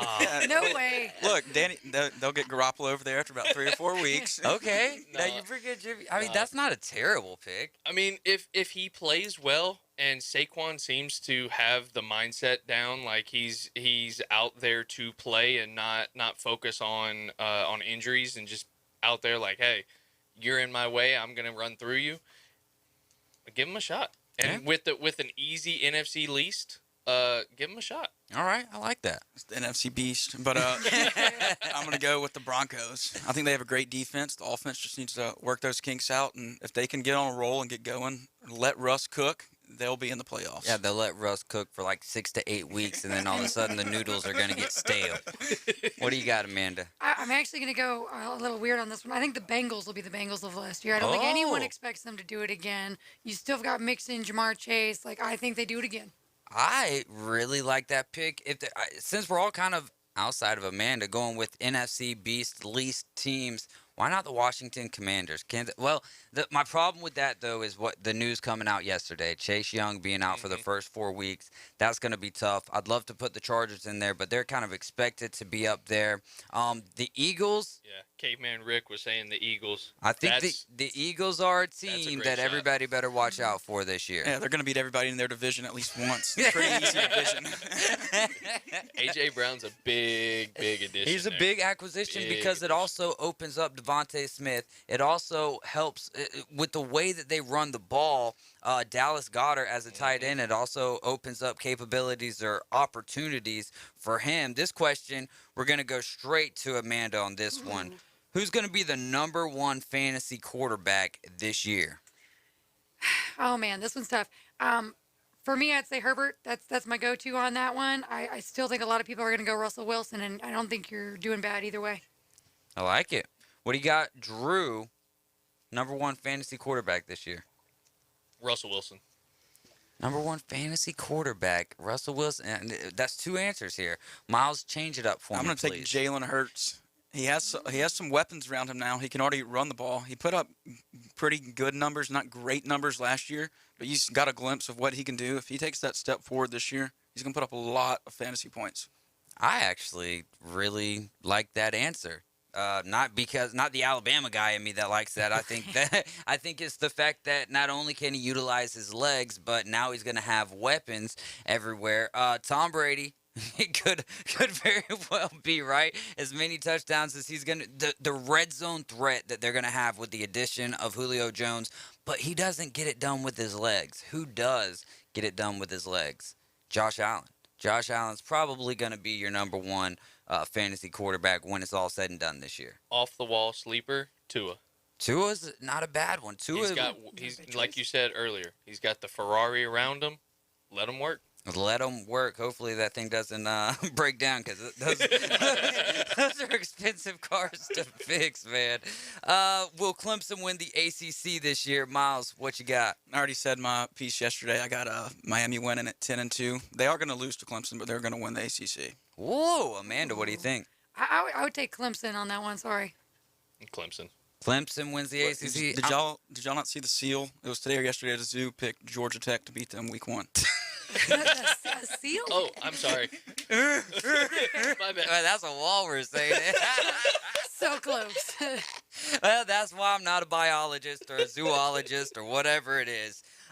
So for me, I want to go with North Carolina State. That's who I want That's who I want to win the ACC this year. But more than likely, it will be Clemson. What's the number one fantasy running back handcuff that you must have this year? We'll start it off with Drew. Alexander Madison. Isn't he like always the go-to handcuff to have because you know Cook is going to get cooked at some point? After that, probably Mark Ingram, because there's no telling what's going to happen in the situation with Alvin Kamara. Yeah. And if, as a Saints fan, if Dennis Allen has learned anything from Sean Payton, please let it be championship teams run the ball. Yeah. And you can't trust Alvin Kamara. He's been hurt not as much as Dalvin, but he still gets hurt year after year. You can't expect him to run through the tackles game in, game out. Well, the best Alvin Kamara was when it was when they had Drew Brees, but 2 when it was Mark Ingram and Kamara, so that they could bounce off of each other. Also, keep Alvin away from elevators, and I think that they'll be in a better position. Miles, who's the number one handcuff running back handcuff that you must have? Who they got behind Christian McCaffrey? Chuba Hubbard. Yeah, yeah, he's going to get a lot of playing time this year. I know I said Christian McCaffrey's going to play all 17 games. That's not realistic. Let's be honest. He's going to play probably 5 or 6, and you got Chuba Hubbard the rest of the year. What do you got, Amanda? I'm going, as much as I hated A.J. Dillon. Oh, I love that one. That is such a great pick. First and foremost, because of just how he runs in the weather that's going to be later on in the season. Biggest factor. But it's the team that he plays for that I'm loving. The reason why you when it picked comes him. to fantasy, Teams don't matter. Use your head, not your heart. Yep, that is 100% true. For me, I like Miles. I like Deontay Foreman over Chuba Hubbard for the Panthers. Man, who's a good? Madison is always my go-to handcuff. How about let's go with a young gun out of Las Vegas. They just released Kenyon Drake. So let me go with Zamir Zeus White out of Georgia. That's who I'm going to go with. That's the handcuff. But it's kind of crazy to talk about a rookie being a handcuff. Well, let's go with how much time we got. 1 minute here. All right, who wins the NFC Beast or Least, however you want to put it? Who wins the NFC East? Start with you, Drew. Eagles. Yeah, it's Eagles. They gotta beat the Cowboys once, possibly twice. But they're gonna sweep the Giants and the Commanders. It's going to come down to the Commanders Eagles and Cowboys. are not getting no daggum love this year. You have Carson Wentz. Yeah. Look at the Colts. They were. And then he throws, and then Carson Wentz throws an interception in his own end zone, and then loses to the Jags. You know what's so crazy about Carson Wentz last year, though, is that on the road he had no turnovers until that game. Turned the ball over 3 times, lost them their playoff spot. So every streak is made to be broken. Great point. Who's winning the NFC? It's the Eagles. That's the weirdest thing to call right now. I mean, the Cowboys. You're not going up against anything. I want to say the Cowboys so bad, just to piss people off right now. The and I like show.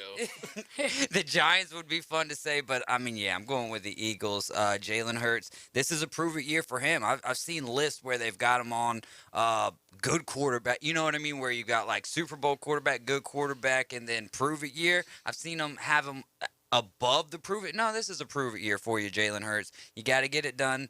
We've ran the ball well with the Philadelphia Eagles, but now you got A.J. Brown, Devontae Smith, Jalen Reagor's making some moves, and Dallas Goedert, as I mentioned as well. Plus, I like to see what Will Miles Sanders or Kenneth Gainwell be that lead back with Jalen Hurts? You're riding with the Afternoon Underdogs. Coming up next, one of my favorite segments of the week, The Real Fishing Report with Tim Braddock from Bay Breeze Bait and Tackle. Quick timeout. We'll be right back, y'all.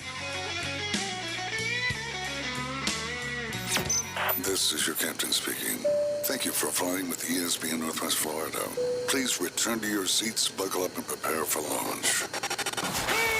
He struck him out. Max Fried leaves the bases loaded. The defending world champion Atlanta Braves are sponsored by PCB Coins and Cards, Guthrie's Fit Culture, Panama City Toyota, Brock's Pest Control, and ESPN Northwest Florida. And we apologize for any turbulence you've experienced this season with the Atlanta Braves. Showers and thunderstorms will dot the area this afternoon and tonight. Partly to mostly cloudy at times. Highs in the mid-80s and lows in the mid-70s. We'll have a south wind 10 to 15. The water temperature in the Gulf 87. More showers and thunderstorms Friday, Saturday, and Sunday. We'll keep you updated. This weather forecast has been brought to you by Earthworks of Northwest Florida. For 104.3 and 102.1 ESPN Northwest Florida, I'm meteorologist Tim Root. Hi, it's Coach James Hale. Keeping your car looking great is easy as 1, 2, 3 at Blue Sky Express Car Wash. By joining their monthly wash club, you'll get the best bang for your buck. And just 2 car washes, your monthly membership pays for itself. Don't miss the summer deal where all your monthly memberships are 50% off on your first month, starting at $9.99 a month. Become a member today at Blue Sky Express Car Wash on Bat Beach Road, right next to Home Depot. Tell them Coach Hale sent you.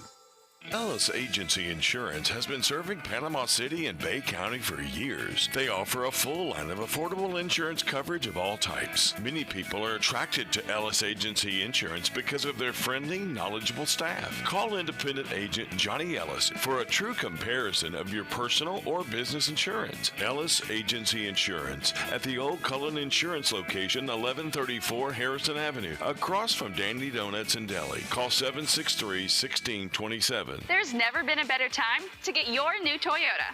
And during our national sales event, you'll get 1.9% APR, plus no payments for 90 days on new Toyotas, like the stylish 2022 Camry, the exciting 2022 Corolla, the electrifying 2022 RAV4, and get 1.9% on the 2022 Highlander. Call or visit our website, where you can reserve your new Toyota in about 5 minutes. For details, visit PanamaCityToyota.com. Offer ends September 6th. The #1 SEC call-in show is now twice as big. It's double the Paul Feinbaum Show. Weeknights starting at 6. Okay, but also go faster.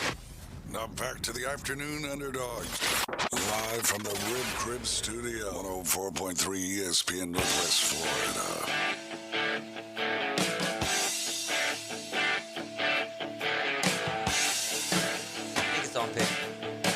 You're back with the Afternoon Underdogs. We're on 104.3 ESPN Northwest Florida. This is the Real Fishing Report with Tim Braddock, Bay Breeze Bait and Tackle. We also have Captain Justin Driscoll in with Panhandle Charters. How's it going, fellas? Man, doing really well.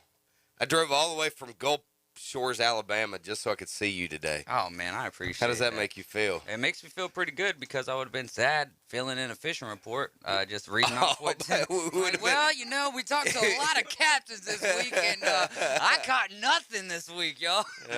We would have been out of luck, right? Yeah, out of luck, man. No pun intended. Our friend Amanda there on the end, I mean, she's over there talking about catching river sturgeon with a spear up in Wisconsin. I mean, gracious. That's pretty The intense. only way you can fish in Wisconsin, ice fish sturgeon, is with a spear. So, I never did get to the point of asking you, did you actually spear one? Oh, no. They're huge. They're huge. Yeah, they're like dinosaurs. They're like 100-year-old fish. Yeah, so we have them down here, and we've actually talked about it a little bit. Didn't we talk about that last week? I think we talked about it last week. It was I mentioned it's the coolest thing I've ever seen. Yeah. While fishing down here. And we have river sturgeon predominantly up in the Chattahoochee River. And I was out spearfishing one night for flounder, and or flounder gigging. And right beside the boat came a big old 3.5 foot river sturgeon. It was quite impressive. Tiny one. Oh yeah, that's a tiny one for my folks up in Wisconsin. Someday you got to get up to Cheyenne and see the sturgeon run. It's cool. Oh, I had to learn to spell that first so I can type it into GPS on how to get there. I got you. Shayak. Well, I appreciate it. Yeah. Also, you mentioned we have a special guest in studio today. Yes, sir. This gentleman I've known for almost 10 years now, probably close to it. And we started last week by talking. We had a guy message in wanting us to talk a little bit about duck hunting. And so that's where Justin and I said, no, we don't want to do that because we'll take over the show. Yeah. But that's where I originally met Justin, was out duck hunting. There we go. And if you heard me tell the story of going on 3 guided hunts to shoot a canvas back and not shooting a duck on any of those 3, it's with Justin. But this man knows where they live up on Lake Seminole. He just took me that. We've had some pretty nasty weather when I tried to go up there with him. He just wanted to get you to. He wanted to get to know you. People better. talk about duck. He could have left that detail out about it. I mean, they're not the easiest birds to hunt. They're not. We do kill them, but if they don't fly, they don't fly. He kills a lot of them, and we have had some pretty nasty weather trying to hunt up. I mean, there are days we probably should have said no, but Justin's hardcore. He's also a charter captain. He lives here in Panama City now, or this area, and is a charter captain down here. So, Justin, why don't you give the listeners a real quick preview of who you are, what your company name is, and kind of what type of fishing you do down here in Panama City? So like Tim said, my name's Captain Justin Driscoll. I run Florida Panhandle Charters. I'm originally born and raised in Athens, Georgia. Started coming down here a little bit after playing college baseball for a few years. Started, kind of just fun fishing, and I figured, might as well get my captain's license, run a few charters. A couple charters turned into a few, and then a few turned into, making the move down here full time, and really hadn't let off the gas pedal ever since. And very fortunate, very thankful, very blessed, and I guess you live in a dream when the fish are biting. Yeah, when they're not. You're still living the dream, right? True. And very true. We have a handful of captains that we refer out of Bay Breeze Bait and Tackle, and Justin is one of those that we regularly refer out due to his professionalism and his consistent ability to make sure not only the clients catch fish, but they do it regularly and have a good time catching. So always appreciate the business you send. Yeah, so let's talk a little bit about. Predominantly you do inshore, so let's talk a little bit about that inshore fishing in Panama City area right now. We do know that we've had some reports of slower bait, been a little bit more difficult trying to cast net for some live bait, but the redfish have been hot in a couple spots in the bay. So give us and the listeners some feedback on fishing in inshore right now in Panama City. Like you said, as far as finding live bait, especially the LYs with all the rain and stuff that we've had, they've kind of been a little sporadic. Right towards even the end of snapper season, it was hard to come by live cigar minnows, and you got the bait boats out there all night long trying to catch them. So we do got really, really dirty water right now. It's kind of, pushed a lot of even the glass minnows out. So the Spanish are almost unheard of. Trout on the flats. You still find trout on the flats. Usually with the darker water, usually a lighter color lure, whether you're throwing a paddle tail swim bait.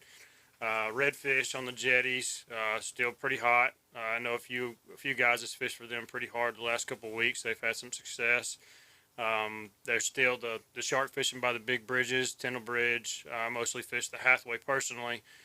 Catching bonnet heads, black tips, Atlantic sharp nose, and then it's a hard time right now. I mean, you can still do the structure fishing with the docks, with the live shrimp, catching mangrove snapper, running some trout and some redfish. But the inshore fishing, especially, usually during the fall time, we will have a little bit of a run of Spanish that we can go to, in a charter aspect to get people some fish to keep, but that has just been unheard of. I mean, we're catching a few, close, I'd say close, in state waters, which I'm a state water captain, out to 9 miles, of course. But, I've caught Spanish off my flat line, but, to find them in the bay is almost unheard of right now. And usually we have a pretty good fall run of them, at least for a couple of weeks. So that was a lot of content in 2 minutes. And let's unpack some of that, all right? And I understood that report very well. But it's funny because it's been consistent. When I bring people in and they sit down and they hear you guys talk about the football and the soccer and all the stats that you spit out, I mean, every single person that I leave with says, man, how do they know that much about sports? Computers. Yeah, exactly. Google quick. Well, what we find out in the fishing world, too, is a lot of times we know so much about what we do because we do it well, right? That sometimes we take it for granted that not everybody fully understands exactly what we're doing. There may be, a handful of pros that get it. But let's talk a little bit. bit. Ted Lasso heading on over to England and coaching the soccer team. Don't make me go chase that rabbit. Yeah, it's a great day to have a great day. It always is. Yeah, Ted Lasso, great show. But let's talk about.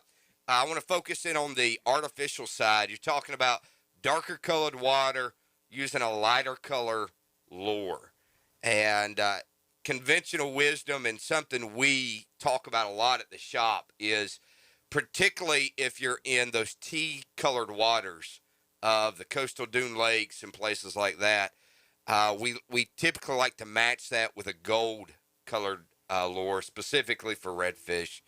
But if we're in dark-colored water, do you have a go-to light-colored lure that you like to use?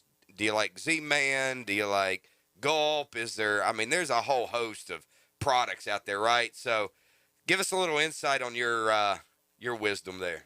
Well, generally trout fishing on charters and, the trout fishing that I do, it's throwing a lot of swim baits, battle tails, and whether it be Z-Man, saltwater assassins, I always try to, especially when we have darker waters, to have some presence of chartreuse. Right. Whether it be the tail, whether it be the whole lure. Yep.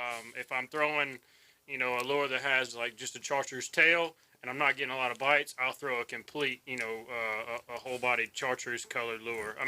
Let's pause right there for just a second. Yeah, because I'm looking at what chartreuse is. I know what it is. Neon green. Neon green. The first thing that pulls up is liqueur. For the simple guy, it is neon green. So if you see a highlighter green, there you go. That'll simplify it. So a lot of times you'll see something with either a silver body or a white body, and it'll have a flash of chartreuse or neon green, highlighter green, somewhere on that particular lure. Now, I'm going to ask you a question that I've been asked 100 times, and this is maybe one of those on-the-spot deals that there's a lot of debate on why the chartreuse. Like, you said you use it in darker colored water, and you like to have a hint of chartreuse on there, is what you stated. Is there something about that chartreuse? What do you think it is on that chartreuse that you say, hey, this is why I use it? Tim, I'm going to be honest with you. It just works. There you go. I don't question it. I love an honest answer. I could use a tie-dye lure, and if it catches fish, I'm going to tell you to use a tie-dye lure. 100%. Justin just nailed the answer. We didn't pre-rehearse that particular question, but it works. Right. Like, I will go in my radio when I leave here. I'll turn it to 104.3. I'll hear Miles and David and Drew and Amanda talking about all kinds of things to wrap the show up with. And I don't necessarily know how that stinking radio works, but I know this: when I hit the power button and I turn the volume up, I hear y'all talk. It works. There you go. So when it comes to chartreuse, particularly the flash of color, I would agree with you on that. Ultimately, I think it boils down to it's an attention getter for that fish. And so there is a type of attractant that is present, and that fish says, hey, whether it's a trout or a redfish, we also see it on cloudier days. It's the same principle. Any thought on that? Well, it's kind of, everything that you do out there is to try to get that fish's attention. Obviously you're fighting against live bait, the bait that they have present on a daily basis. Yeah. It's kind of, I would say the chartreuse is kind of like needing noise. Like if you get like a popping cork, you want that rattle or, a top water plug or something like that. something just to get their attention that says, hey, I might want to eat that. It looks good. Yeah. Like I said, don't know why, but if it works, if it ain't broke, don't fix it. I mean, if I go to Sure Thing Cigar on Friday night and I have karaoke, I'm going to shimmy and shake because I'm going to get some attention, you know? I mean, that's just how it works. That's exactly And so I try to get up and sing, and they usually boo me off. But in that same train of thought, let's talk about the popping corks real quick, too, because this is probably one of the biggest. It's the first way I learned to fish when I moved down here 18 years ago. And a gentleman from Louisiana said, man, go get you a popping cork, go get you some shrimp, throw it down there in Baytown, right beside the little bench there on the docks. And I said, okay. So I went down there, got me a little popping cork, got me some shrimp, threw it beside the little dock, and lo and behold, what I catch a redfish within the first 30 minutes. I said, this guy knows what he's talking about. And to this day, that popping cork is still one of my favorite ways to fish, probably because there's something elementary about it. You know, there's something about watching that bobber go up under. Yeah. One of the ways we explain that is, you know, that the frequency on those beads clacking together, that pop, acts as a distressed bait fish. And so at that point, it's the same thing as that chartreuse tail. It's an attractant. Mm-hmm. And then whatever bait you have under it, whether it be a live shrimp, frozen shrimp, squid, we do some in-shop things with those popping corks. That's kind of fun. But ultimately, that cork, that entire purpose is it gets the attractant or the attention of that fish. Now, when that cork goes underwater, it's now got your attention. Yeah. And so what do? I mean, I always tell my customers, count to 3 and reel. I mean, give that fish time to swallow the hook, not necessarily swallow it, but to get that bait, in their mouth. Because you're having that popping cork. It's not like you're fishing a swim bait where they have to attack it. That popping cork, majority when they attack it, it's sitting still. So if you go reeling too soon, they're just going to bite off the tail of the shrimp, the head of the shrimp, or, they're not going to, have the hook. So I always, especially with kids, I just say 1 Mississippi, 2 Mississippi, 3 Mississippi, reel. And usually that works out pretty good. It's like tag football back in the day before you blitz. No, but seriously, though, that's something I need to utilize a little bit more because, you can get a little happy once you see that popper go down, that cork go down, and boom, yank it right up, and you've lost yourself a fish. Smoke a cigar while you're doing it. And it's just something about that kind of puts you at ease, and you're like, oh, there goes my cork. Yeah, when the cork, now it's time to reel. When the cork goes down, take you a big puff, release, and then reel. It's like seeing that good-looking woman come through the bar. Just take your time. Slow down, man. Puff, reel. I saw you coming with it. Puff, reel. There you go. Oh, man. No passing. I am severely outnumbered. Amanda, I can't tell if you're shocked, speechless, or just enjoying the entertainment. I am enjoying every second of this. You should see a duck hunt. When the ducks aren't flying, you put the two of us together. Oh, my it's too much fun. I was good at the video game. Yeah. Yeah. The old Nintendo one? Yeah. Man, that's fantastic. I definitely had that. Put a 20 gauge in this woman's hand, she'll kill something, I promise. I would pay big money for one of those games. Like, just to have it, because it's like a throwback. Like, it's old school, like growing up. And they go for big money these days as well. I mean, it's one of those collectible items. Got about 2 more minutes left in this segment. We'll wrap the rest of this. There's a lot of good content in this report. Yeah. We've had a lot of good hosts on here, but there's a lot of good, just that talk on the popping cork alone will help a lot of people who don't fish a whole lot. Mm-hmm. And puff, you'll go out real, and catch y'all. some fish. Let's do, Justin, let's talk a little bit about offshore. So Justin he runs state waters, which is non-nautical miles or less. Yes. And tell the folks real quick in about 30 seconds what you're catching offshore right now.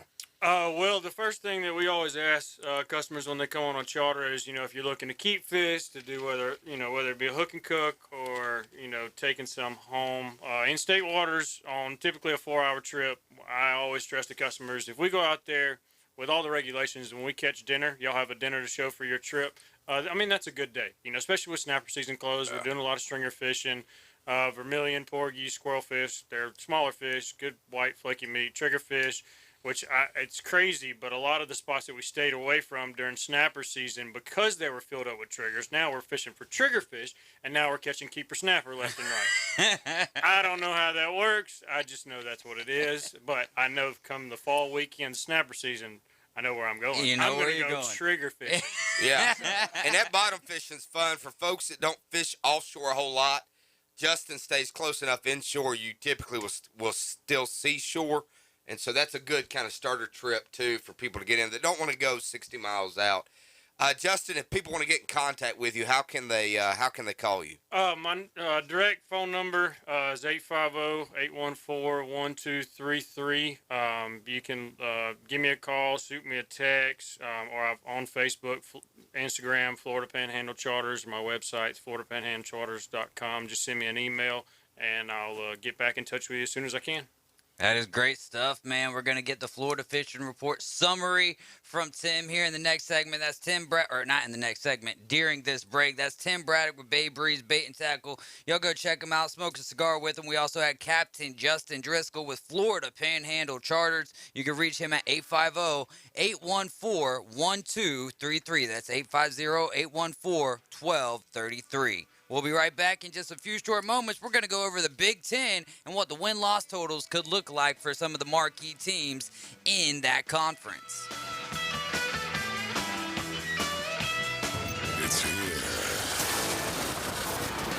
The 104.3 ESPN Northwest Florida app version 2.0. Now featuring ultra-high fidelity. You'll feel like you're in the game. Plus, more opportunities to win weekly prizes from local businesses when you click it to win it. Download the 104.3 ESPN Northwest Florida app today at Google Play or the Apple Store.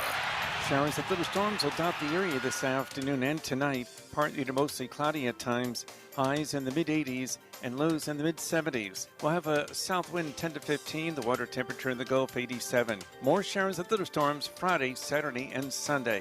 We'll keep you updated. This weather forecast has been brought to you by Mid-South Lumber, the best little lumber yard in Panama City. For 104.3 and 102.1 ESPN Northwest Florida, I'm meteorologist Tim Root. Hi, I'm Bobby Likas with today's Car Clinic Minute. Making it to work on time may be hard, but the journey itself doesn't have to be. When I come back, I'll provide some commuting comforts that'll make your 5 o'clock horses easier to ride. The Car Clinic Minute. It's Bobby Likas Car Clinic, brought to you locally by Hewitt Tire and Auto. Call 850-769-7323. Your certified AAA service center and hometown towing. Visit them online at HewittTire.com.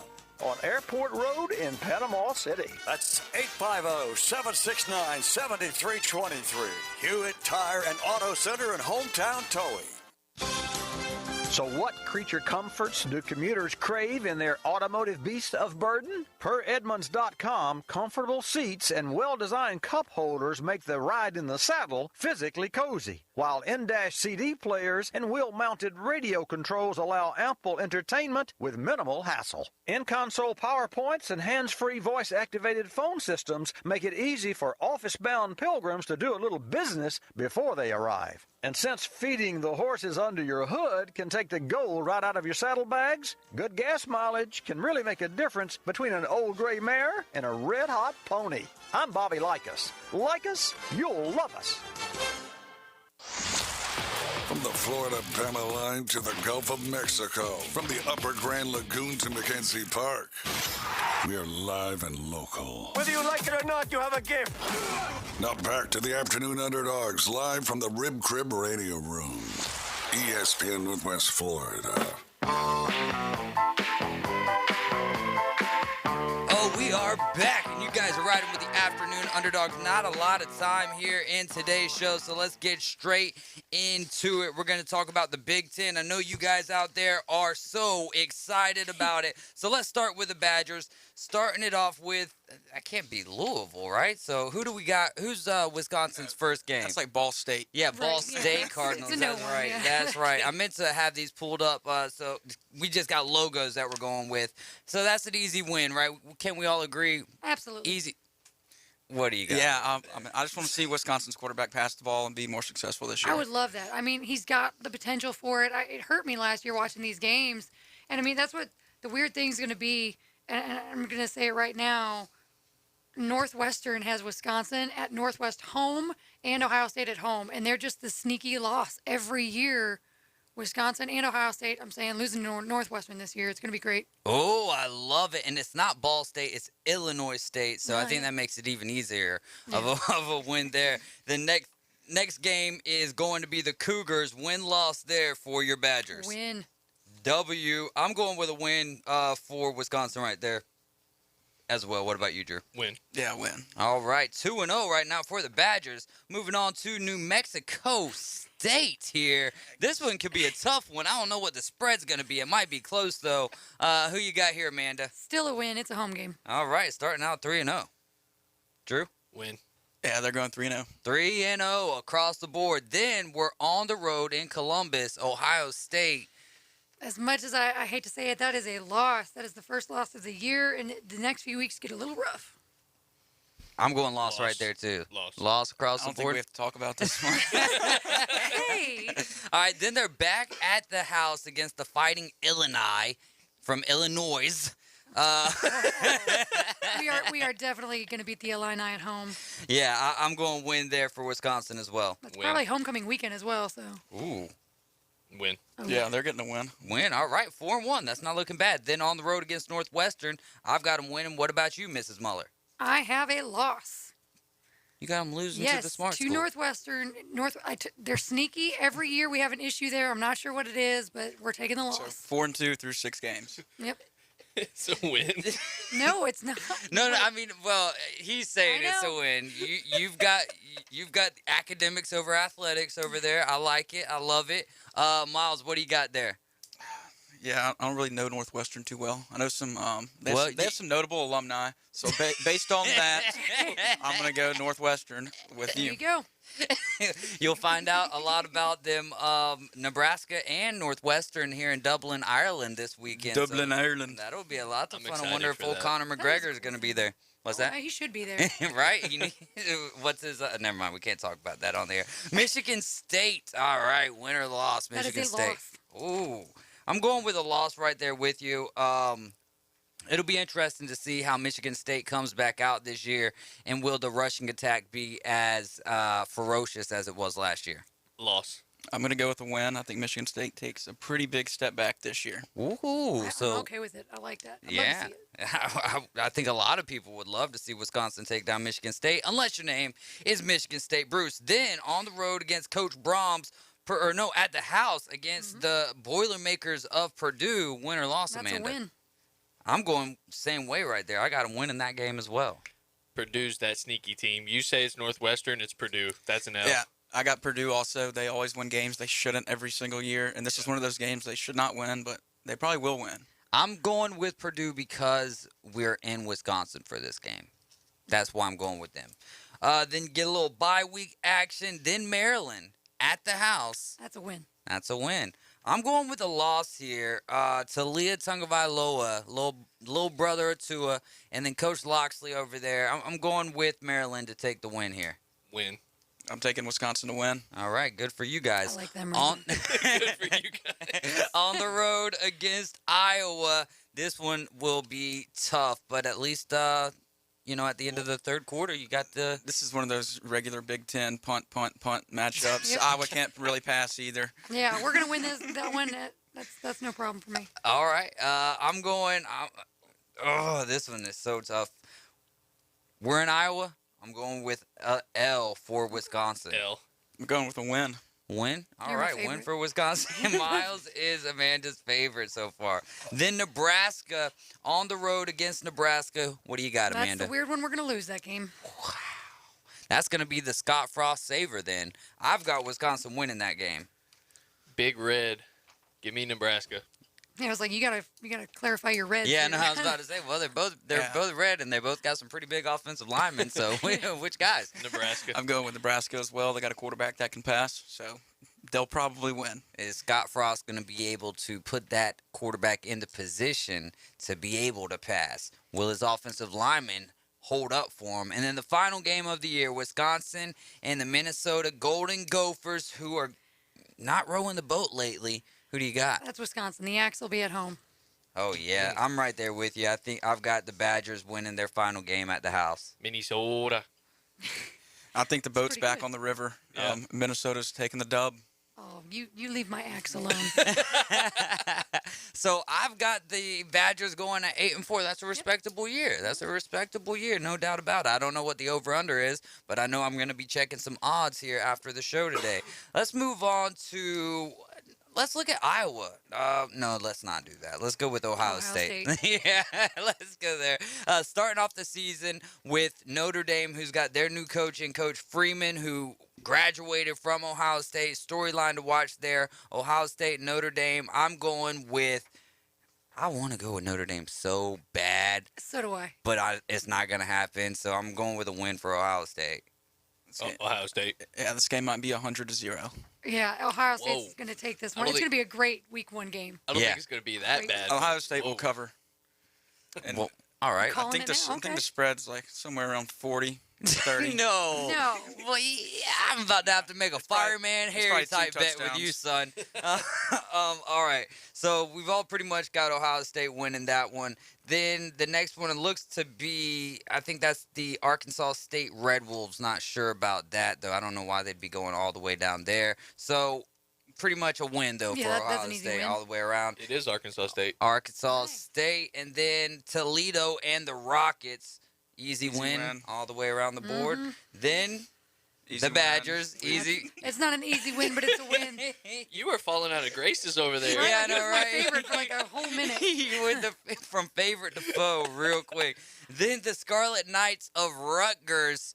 Can Ohio State take them down, or that's a win? Can we talk? Their first 5 games are all at home. Yeah, that's impressive. That is. It sounds kind of. I think Auburn's first 5 games are all at home as well. Crazy. Ohio State plays 4 road games. Man. So then Michigan State, Ohio State, Michigan State. They're on the road. The Buckeyes are. And oh man, I got something after this. But anyways, who do you got? Ohio State, Michigan State. Ohio State. Yeah, I'm going Ohio State as well. Ohio State. Michigan State. Oh, I like it. Is there any state, or rather, state, let's go state of Ohio, with worse nicknames when it comes to their teams? The Buckeyes. It's Buckeyes. Yeah, no, that's pretty bad. Akron is the Zips. The Penguins. I saw this really. You know what I'm talking about? Like, oh yeah, watch out for the Penguins. They might waddle after you. Well, you got to remember they're in Ohio. Like, yeah, you're already. What's in Ohio? Yeah. That's a good point. If you're listening and you're from Ohio or listening in Ohio, we apologize. Then they get a bye week. Then they have the Ohio State. Ohio State has Iowa at the house. Man, could this be a trap game? I'm going with a win for C.J. Stroud and the Buckeyes. I'm going Iowa. I'm going Ohio State. Iowa doesn't have a chance. O-H. O-H. Oh, no. Penn State next. Win for the Buckeyes. Absolutely a win. Ohio State. Penn State all day. Really? Yeah. So it's at Penn State. Ohio State's another one of those teams. They drop games they shouldn't just about every year, every other year. Yeah. This is one of those games. They're going into a hostile environment. I don't think they're going to get a win here. I like that, but I'm taking Ohio State. Yeah, I'm going with Ohio State too. Whatever the spread is, when we get to that point in the season, I'm taking Ohio State. And, yeah, whatever else. Northwestern. Is Northwestern going to upset Ohio State? No, not Ohio State. Just no, just y'all. All right, so another win there, a win across the board. How about Indiana? No Michael Penix Jr. this year. Easy win for the Buckeyes. Yep. All the way across the board. Then Maryland on the road. Do I have that much faith in Talia? No, I don't. No, I don't. I'm going with a win. Last year, I did call before the season even started, I said Michigan is going to beat Ohio State this year. That was my bold prediction of the season. It happened. It's not going to happen this year. Ohio State's winning by 2 touchdowns or more. They're going undefeated in the regular season, or as I have it now. How about you, Michigan, Ohio State? Michigan, Ohio State's going to Michigan, clearly. Oh, 100%. Michigan? Michigan's winning that game. Okay. Oh, it's Michigan a on the mental road, thing. Ohio yeah. State's already in their feels about Yeah. last year. Michigan's Ooh. in their head, and that's fine with me. I love it. Drew? Ohio State. Yeah, Wait. Ohio State's on a revenge tour, same as Bama. Ohio State's going to run up some numbers this year. Hey, where's Coach Day with, yeah, that was a rebuilding year for us last year. I guess they just didn't have the Heisman winner or the championship game appearance. We've got to take one more time out, and then we'll continue with some of these Big Ten schools.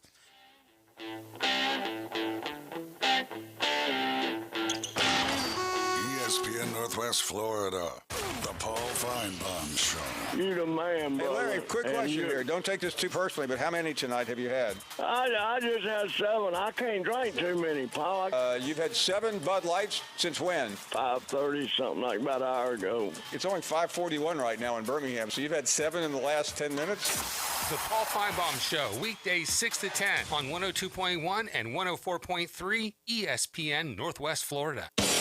Let the adventures begin in a new Kia from Bill Bird Kia. Now offering 3.49% APR up to 48 months on the purchase of a new 2022 Kia Sorento. You can expand your horizons and ride your next chapter with confidence in the outgoing and adventurous 2022 Kia Sorento that has the perfect balance of comfort, safety, performance, and technology. Bill Bird Kia is the home of the 20-year, 200,000-mile warranty. Stop by and see us at 2435 East 15th Street or anytime at BillBirdKia.com.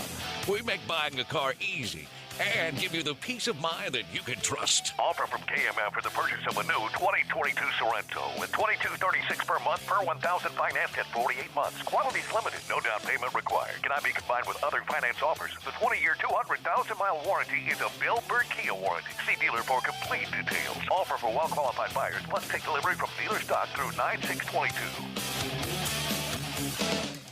I'm Ed Horrell, author of The Kindness Revolution. I just spoke to an employee of a company that I do business with. During the conversation, the employee made it clear that they didn't like their company or their boss. They also made it clear that they didn't give their best efforts because of their displeasure, and they were saving their best for their ideal job. Well, I've got a tip for them. If you want the ideal job, the best way to get it is to do your best on your current job. You're going to get discovered. I can't tell you how many employees I've hired or recommended over the years as a result of observing them at their current position. Employers are always, or should be, watching competitors or other companies for their next hire. Or possibly someone in your current organization will see your efforts and want you for their team. In this regard, we're like actors or athletes. To get discovered, we need to be doing the best we can right now. To learn more, check us out at thekindnessrevolution.net. From Mariana to Panama City, from Southport to Laguna Beach, this is the Panhandle's home for live and local sports coverage. Now back to the Afternoon Underdogs, live from the Rib Crib Radio Room. ESPN Northwest Florida. We are back. We've got 4 minutes. We're going to try to get through this as quickly as possible. Mosley High School tonight at the house versus Niceville. That started at 5 o'clock for varsity, so that match will be ending here shortly. And then Arnold, their JV volleyball team, took on Florida State 4:30 Central. The varsity goes up against Florida State High at 6:30 Central Time here at Arnold. So go check them out. Go check out the Marlins and see what they got going in the volleyball world. We're going to be working on getting the coaches. I believe the coach over, I don't want to mistake it, but I believe the coach over there at Arnold is Danielle Hayes. We share the same last name, so let's go Marlins. Moving on here, I guess the next best schedule to look at would be Michigan's. They're starting off with Colorado State. They got a gauntlet to start off with. Colorado State, Hawaii, Connecticut, Maryland. Does anyone see any losses in those first 4? No, they're starting 4-0. All right, I've got them going 3-1. Well, no, I'm not going to do it to them. I'm going to give them 4-0. I was going to take Maryland, but they are at... They're in Ann Arbor, so win. Then on the road against Iowa. What do you think, Drew? Iowa. I think Iowa's going to be the team in the West. Ooh. So they're going to... What? So they're going to take down Ohio State. They're going to win the Big Ten. I said the Big Ten West. I said the West. Oh, yeah. No, yeah. I'm tripping. I can see Iowa winning that. Still, that's over Wisconsin. Fighting words. Oh, man. Are we going to have a battle in here? Tag team battle, Miles and Drew versus Ricky and Amanda. And I am the special referee. All right, moving on. Indiana, Michigan. Who do we got here? I'm going Michigan. Michigan. I think Indiana's falling apart. I'm going with Michigan. Michigan. I was born there, but I only lived there for 9 months, so no claim to it. Penn State, well, outside of the Indiana Pacers. Penn State at the house for Michigan. Who do you got there, Drew? Penn State. Ooh. I'm going to go with Michigan. I'm going Michigan as well. I am as well, Michigan. All right, then they get a bye week. Then it's Michigan State. This will be a fun rematch. I'm going... It really depends on how the pass defense or how the rush defense is looking for Michigan, and is the pass defense for Michigan State going to be better? I'm going with a win because they're at the house. That's the only reason why. Michigan. Yeah, Michigan's going to obliterate them. That's a Sparty game right there. That's the Ooh. Spartans. Okay, hot take. I love it. Rutgers, easy win for everyone. Yeah. Michigan over Rutgers. Then at the house, Nebraska and the Cornhuskers. Will Nebraska shock the world? Who you got, Drew? Nebraska. You're crazy. I got Michigan. Michigan. Definitely Michigan. I love it. Fighting Illinois at the house. Win? No. Brett Maliba might be on the hot seat after this year. Wait, you're saying okay? You're saying that Illinois loses? Though. Yes, okay. of course. All right, all right. Yeah, Michigan's clear. Michigan, and then the final game, Ohio State. We already talked about it, so No, yeah. Michigan. Oh yeah, outside of you. Hey, I'm gonna wait text for you that game, yeah. when it happens. I'm gonna be like, you're the only person I heard call it this year. Can't wait for it. Oh, we're out of time.